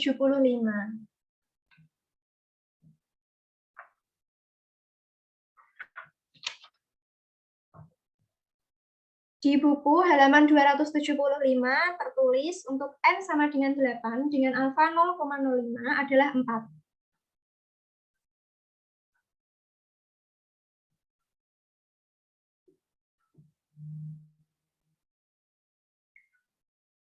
Karena sudah diperoleh W hitung 10,5 dan W tabelnya 4, maka kita melakukan kriteria pengujian hipotesisnya. Kriteria pengujiannya adalah W hitung lebih dari W tabel, maka H0 diterima. Karena nilai W hitung lebih dari W tabel, 10,5 lebih dari 4, maka H0 diterima dan H1 ditolak. Langkah yang terakhir yaitu yang kesimpulan. Karena H0 diterima dan H1 ditolak, maka dapat disimpulkan bahwa tidak terdapat perbedaan prestasi belajar siswa yang signifikan antara diberi metode 1 dan metode 2 pada siswa yang di les privat. Bagaimana teman-teman, apakah sudah paham? Sudah, Mbak. Sudah, Mbak. Oke, Mbak Siska.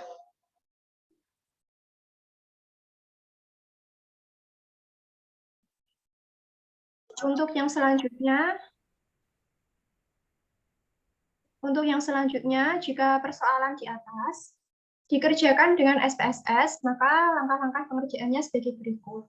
Kita akan menguji data tersebut dengan SPSS.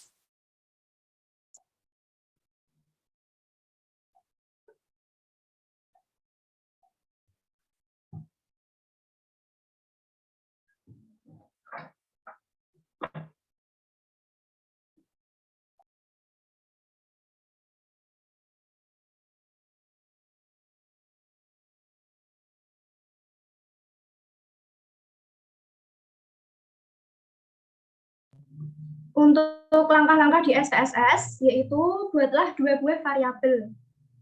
Variabel yang pertama diberi nama metode 1.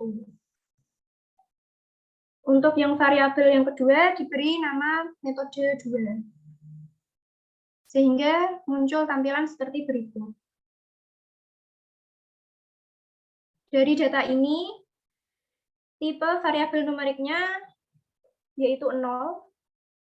Kemudian kita input data-datanya di SPSS.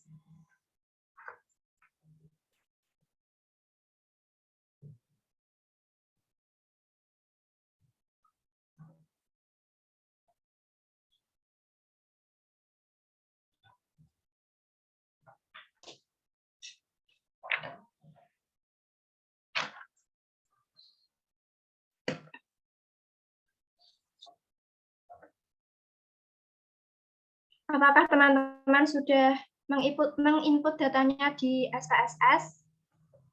Sudah Mbak Siska. Kemudian kita klik Analyze. Lalu pilih submenu Non-Parametric Test. Kemudian Legacy Dialog. Kemudian pilih yang to related sample. Jadi yang pertama kita klik menu Analyze, kemudian pilih submenu Non-Parametric Test, kemudian yang Legacy Dialog, lalu pilih yang to related sample.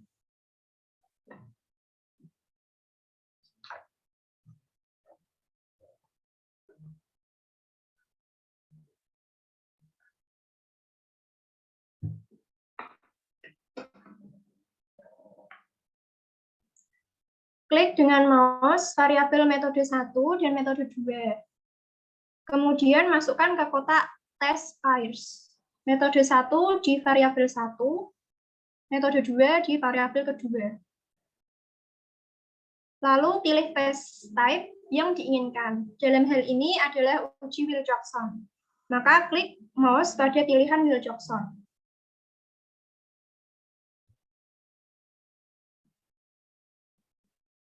Bagaimana teman-teman? Apakah ada yang ketinggalan? Sudah Mbak. Ya, Mbak. Lanjut, Mbak. Kalau sudah, Wilcoxon-nya sudah dicentang, maka klik OK.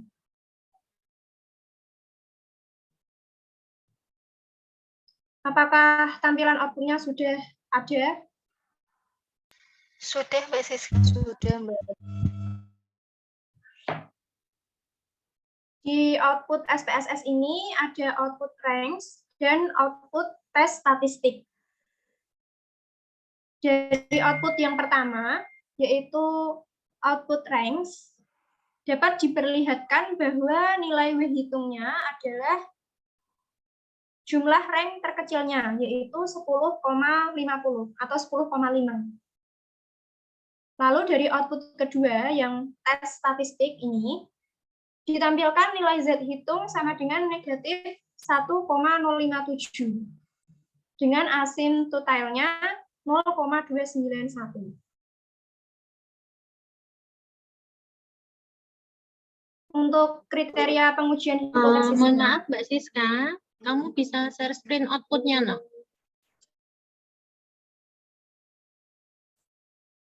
Ini belum tampil outputnya.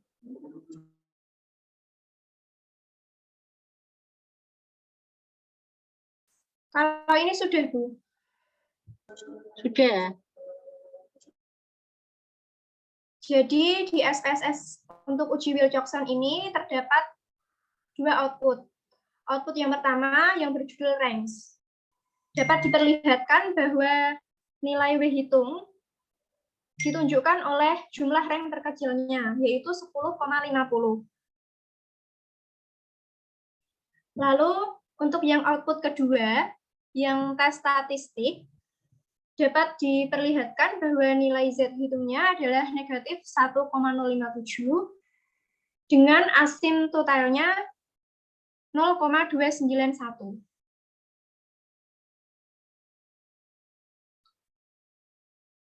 Setelah itu kita melakukan kriteria pengujian hipotesis. Untuk kriteria pengujian hipotesis uji Wilcoxon, jika nilai asymptotalnya lebih dari alfa, maka H0 diterima. Di sini diketahui bahwa nilai signifikansi totalnya adalah 0,291 dan alfanya adalah 0,05. 0,291 lebih besar dari 0,05 sehingga H0 diterima. Bagaimana teman-teman? Apakah ada yang perlu ditanyakan? Apakah ada yang ditanyakan? Ada Mbak.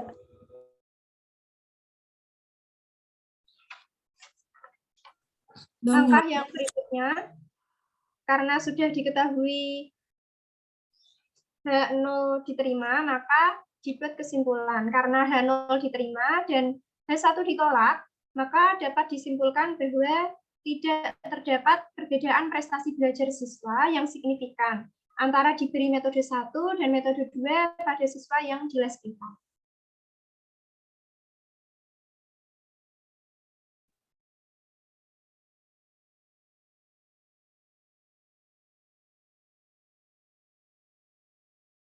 Saya rasa cukup Mbak Siska. Bisa praktek untuk contoh yang kedua, no?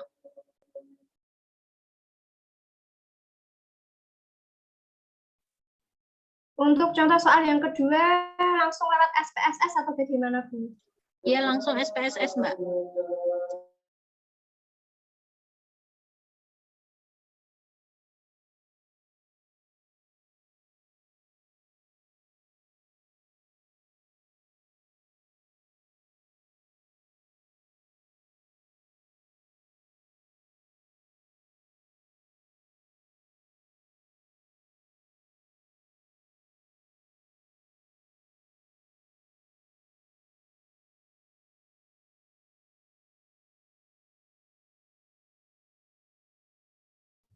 Untuk contoh soal yang kedua ada di buku halaman 134.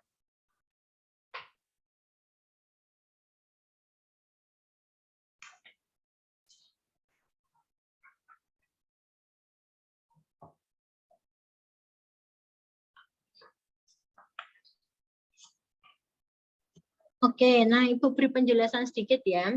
Kalau tadi kita kan menguji mengenai prestasi belajar, ya. Prestasi belajar itu kalau kita runtut kembali ke belakang, dia adalah jenis data bersifat interval yang berasal dari pengukuran, ya. Kemudian, nah sekarang kita mau menguji motivasi belajar. Nah, kalau teman-teman belajar lagi statistika dasar, motivasi belajar ini adalah jenis data ordinal. Ya. Jenis data ordinal itu kita nggak bisa pakai uji T. Ya. Kita bisanya pakai uji non-parametrik. Ya. Oke, seperti itu. Tetapi kalau kalian mau uji normalitasnya dulu ya boleh. Ya. Tadi kan dia non-parametrik, dia berdistribusi normal atau tidak. Oke, teman-teman datanya sudah siap belum? Mbak Evi ini guyang-guyu ada apa ini ayo? Ada apa Mbak Evi? Ini sudah mau 2 jam nih. Kalian ditunggu pusat jam berapa? 1:30, Bu. Masih 1:30. Oh ya, nanti masih bisa. Kalau mau yang puasa tengah hari ini masih sempat Kak. Oke Mbak Sis, teman-teman sudah copy belum ke SPSS nih? Masih proses, Bu. Oke. Mbak Siska dipandu ya. Oke, Bu. Sebelum ke SPSS, kita harus merumuskan hipotesis dari persoalan tersebut. Rumusan hipotesisnya adalah H0, yaitu tidak terdapat perbedaan motivasi belajar siswa yang signifikan antara sebelum dan sesudah mengikuti kegiatan MOPD.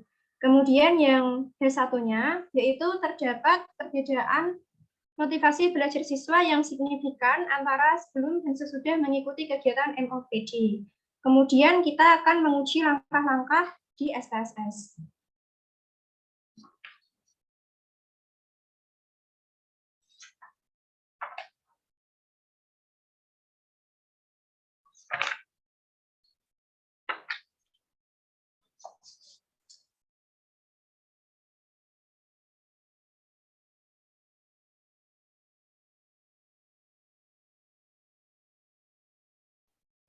Langkahnya yaitu kita membuat 2 buah variabel. Variabel yang pertama diberi nama sebelum. Kemudian variabel yang kedua diberi nama sesudah. Tipe variabel numeriknya dibuat 0. Lalu kita input datanya ke SPSS.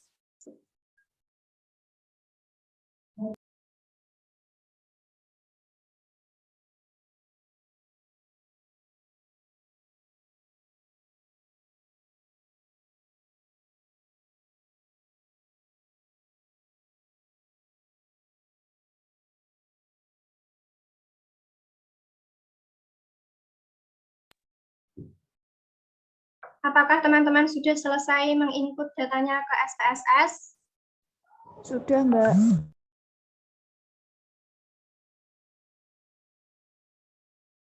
Sama seperti tadi langkah-langkahnya, dari menu kita klik Analyze, kemudian pilih submenu non-parametrics, legacy dialogs, kemudian pilih yang to related sample. Sehingga akan muncul tampilan seperti berikut. Data sebelum kita masukkan ke test types di variabel 1. Lalu yang sesudah kita masukkan ke variabel 2. Untuk yang test type, yang Wilcoxon, jangan lupa dicentang, karena akan menguji uji Wilcoxon. Langkah yang terakhir, kita klik OK.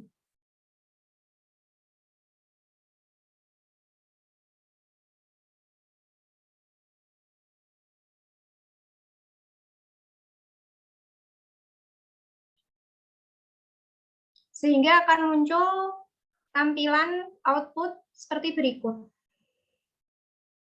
Pada uji Wilcoxon ini terdapat dua output. Output yang pertama yaitu range. Dapat diperlihatkan bahwa nilai hitungnya ditunjukkan oleh jumlah rank terkecilnya, yaitu 54.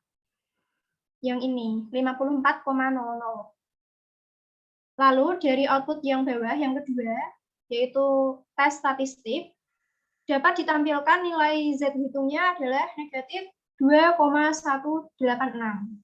Dengan nilai asin signifikansi totalnya adalah 0,029.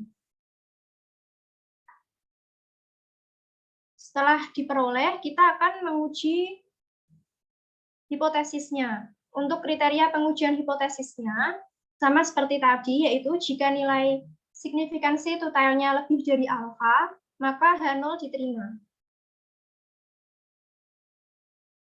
Diperoleh signifikansi totalnya adalah 0,029 dan diketahui alfanya adalah 5% atau 0,05. 0,029 itu kurang dari 0,05. Jika signifikansi totalnya kurang dari alfa, maka H0 ditolak. Karena nilai asin totalnya 0,029 kurang dari 0,05, maka H0 ditolak dan H1 diterima. Jika sudah diketahui H0 ditolak, maka kita membuat kesimpulan. Karena H0 ditolak dan H1 diterima, maka dapat disimpulkan bahwa terdapat perbedaan motivasi belajar siswa yang signifikan antara sebelum dan sesudah mengikuti kegiatan MOPD.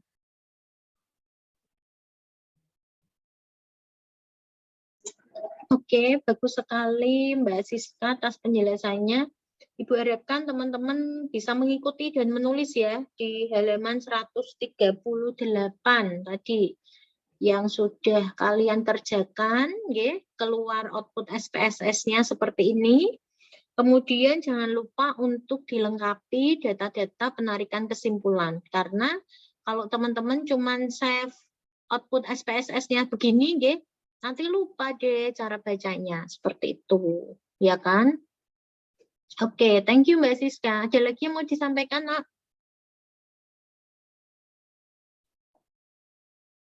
Sudah, Bu. Oke, thank you Mbak Sis. Nah, itulah teman-teman, hari ini kita sudah selesai. Ada latihan lagi? Oke, Bu. Di halaman terakhir ada latihan. Oke. Untuk latihannya tidak ambil dari buku, Bu. Oke, kenapa kok tidak ambil dari buku? Dulu waktu bimbingan Bu Ratri bilang kalau tidak boleh ambil dari buku, Bu. Oke, bagus ya. Nah, biar PR-nya temanmu tambah banyak. Ini ada berapa soal dari Mbak Siska? Ada 3, Bu. Ada 3. Oke, thank you Mbak Sis. Teman-teman coba dilihat ya di soalnya. Nih ada ceritanya, ada datanya gitu ya. Coba kita lihat pertanyaannya Mbak Siska. Ke bawah. Nah, di sini ya, bagus soal yang dibuat. Tidak ada kata-kata dia pakai uji Z atau uji T atau Wilcoxon. Nah, dirimulah yang harus bisa menentukan kapan pakai rumus yang mana. Nah, gitu Oke. Jadi yang wajib dijawab adalah soalnya Mbak Siska ada 3. Kalau dari buku silahkan dikerjakan, dilatih untuk pemahaman teman-teman semuanya. Ada yang mau bertanya enggak? Kalau mau tanya Ibu, caranya nguji normalitas gimana? Nah, saya tunggu pertanyaan itu, tapi nggak ada yang tanya. Jadi saya nggak membahas. Kalau ada yang mau tanya, sudah ditutup pertanyaan tentang itu, tentang uji normalitas ya. Kalian bisa uji normalitas pakai uji Lily-Force atau uji Kolmogorov-Smirnov. Caranya klik analyze, gampang kok, kalian bisa lihat buku. Analyze, kemudian descriptive statistik, kemudian ada explore. Nah, di sana nanti kalian klik yang plots-nya, ada normality plots with test. Nanti muncul apakah Shapiro-Wilk atau Kolmogorov-Smirnov. Jadi kapan pakai Shapiro, ketika N-nya berapa, kapan pakai Kolmogorov, itu di buku sudah ada ya, Beb. Ini Mbak Siska baik hati, tidak sombong. Di sana sudah ditulisi. Diasumsikan datanya normal dan variansi kedua data homogen. Nah, di sana sudah jelas bahwa dia normal. Normal kan hanya terus ditutup kemungkinannya. Normal tadi berarti kan pakai parametrik. Uji T atau uji Z. Nah, tinggal pilih kenapa dia pakai uji Z, kenapa pakai uji T. Dibaca dulu soalnya seperti itu. Gitu ya. Ada yang mau bertanya enggak? Belum ada lagi. Bu, ini bertanya. Ya, malah Mbak Siska yang tanya. Gimana, Nok? Berarti teman-teman mengerjakan latihan soal dari kelompok 2 gitu, lalu diupload di Sunan. Ya. Di Sunan nanti ketutup ya. Di mana ya? Tak buatin Google Drive deh. Nanti Mbak Siska sama Mbak Ananda, satu lagi Mbak Novia yang ngoreksi. Kemarin Mbak Novia tanya, komtingku tadi siapa ya? Novia ya. Mbak Novia tuh tanya, mengerjakannya pakai diketik apa tulis tangan? Nah, ini pertanyaan yang sulit dijawab. Ya jujur aja Bu Ratri, kalau sebenarnya suka diketik kalau saya ya. Karena dia nantinya akan bermanfaat untuk kalian ketika skripsi.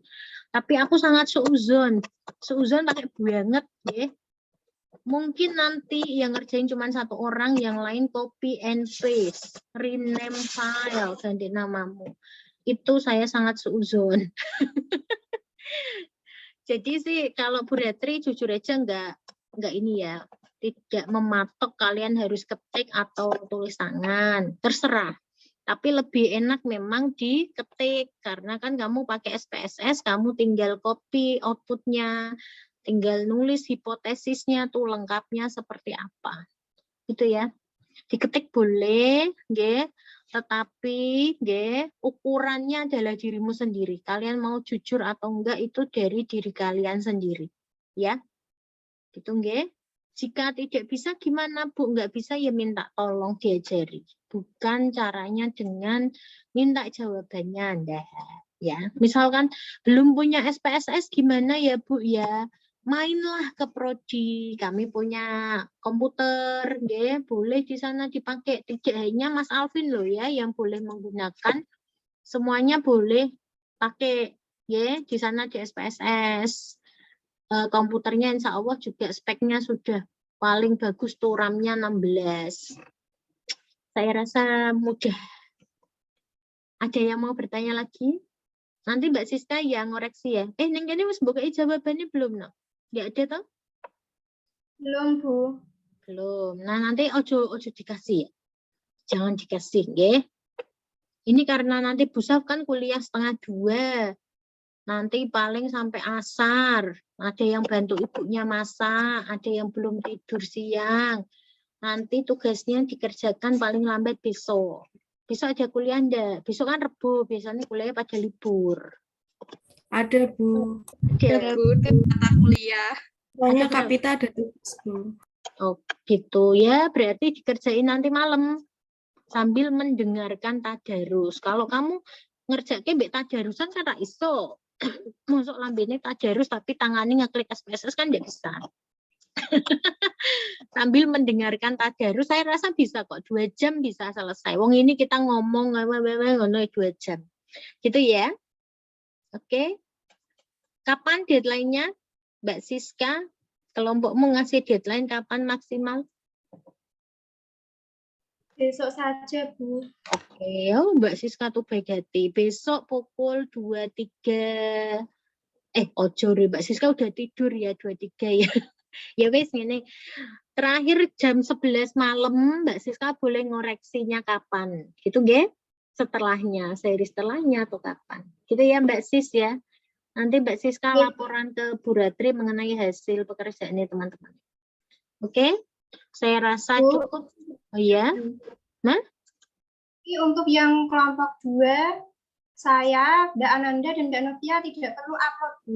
Atau upload juga. Ya enggak usah, kok upload jawabanmu malah dicontoh sama Sera nanti. Kamu upload jawaban ya upload kunci atau Beb. Kan hari ini kalian presentasi bertiga, Bu Ratri udah punya nilai. Jadi setiap kalian presentasi nih, Ibu nilai. Nggih. Tadi penampilannya bagaimana dan seterusnya, materinya gitu nggih. Ibu langsung menilai. Berarti nilai 3 orang kan beda tuh. Nanti tambah nilai dari tugasnya. Tugasnya kan Mbak Sera, Mas Ulil, Mbak Neta kan belum ngerjain. Nanti dari koreksianmu, nggih. Oke, gitu ya. Sudah Bu, terima kasih, Bu. Nggih, sudah ya. Selamat mengerjakan. Orang-orang tuh di luar sana pada cari pekerjaan loh ya. Kamu tak kasih pekerjaan, harus bersyukur, berterima kasih sama saya. Itu jangan mengeluh, tetap bersemangat, nggih. Nanti punya alasan, Bu, aku gak ngiwangi masak, Bu. Aku meh nggarap tugasnya Bu dosen. Gitu, nggih. Oke, sampai jumpa lagi di minggu depan. Minggu depan kelompok 3 bersiap-siap. Selain itu, teman-teman mahasiswa nih siap-siap juga untuk mempersiapkan diri sehingga ketika kuliah itu bisa lebih prakteknya bisa lebih cepat gitu nggih. Kalau bisa ya belajar juga, jangan cuman persiapan ketik data, enggak ya, tapi dibaca juga.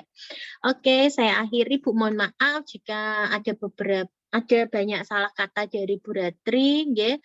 Semoga kita bisa menjalankan ibadah puasa hari ini dengan lancar dan bisa sampai maghrib, nggih. Amin. Sampai jumpa, bye-bye. Wassalamualaikum warahmatullahi wabarakatuh. Waalaikumsalam warahmatullahi wabarakatuh. Terima kasih, Bu Ratri. Sama-sama.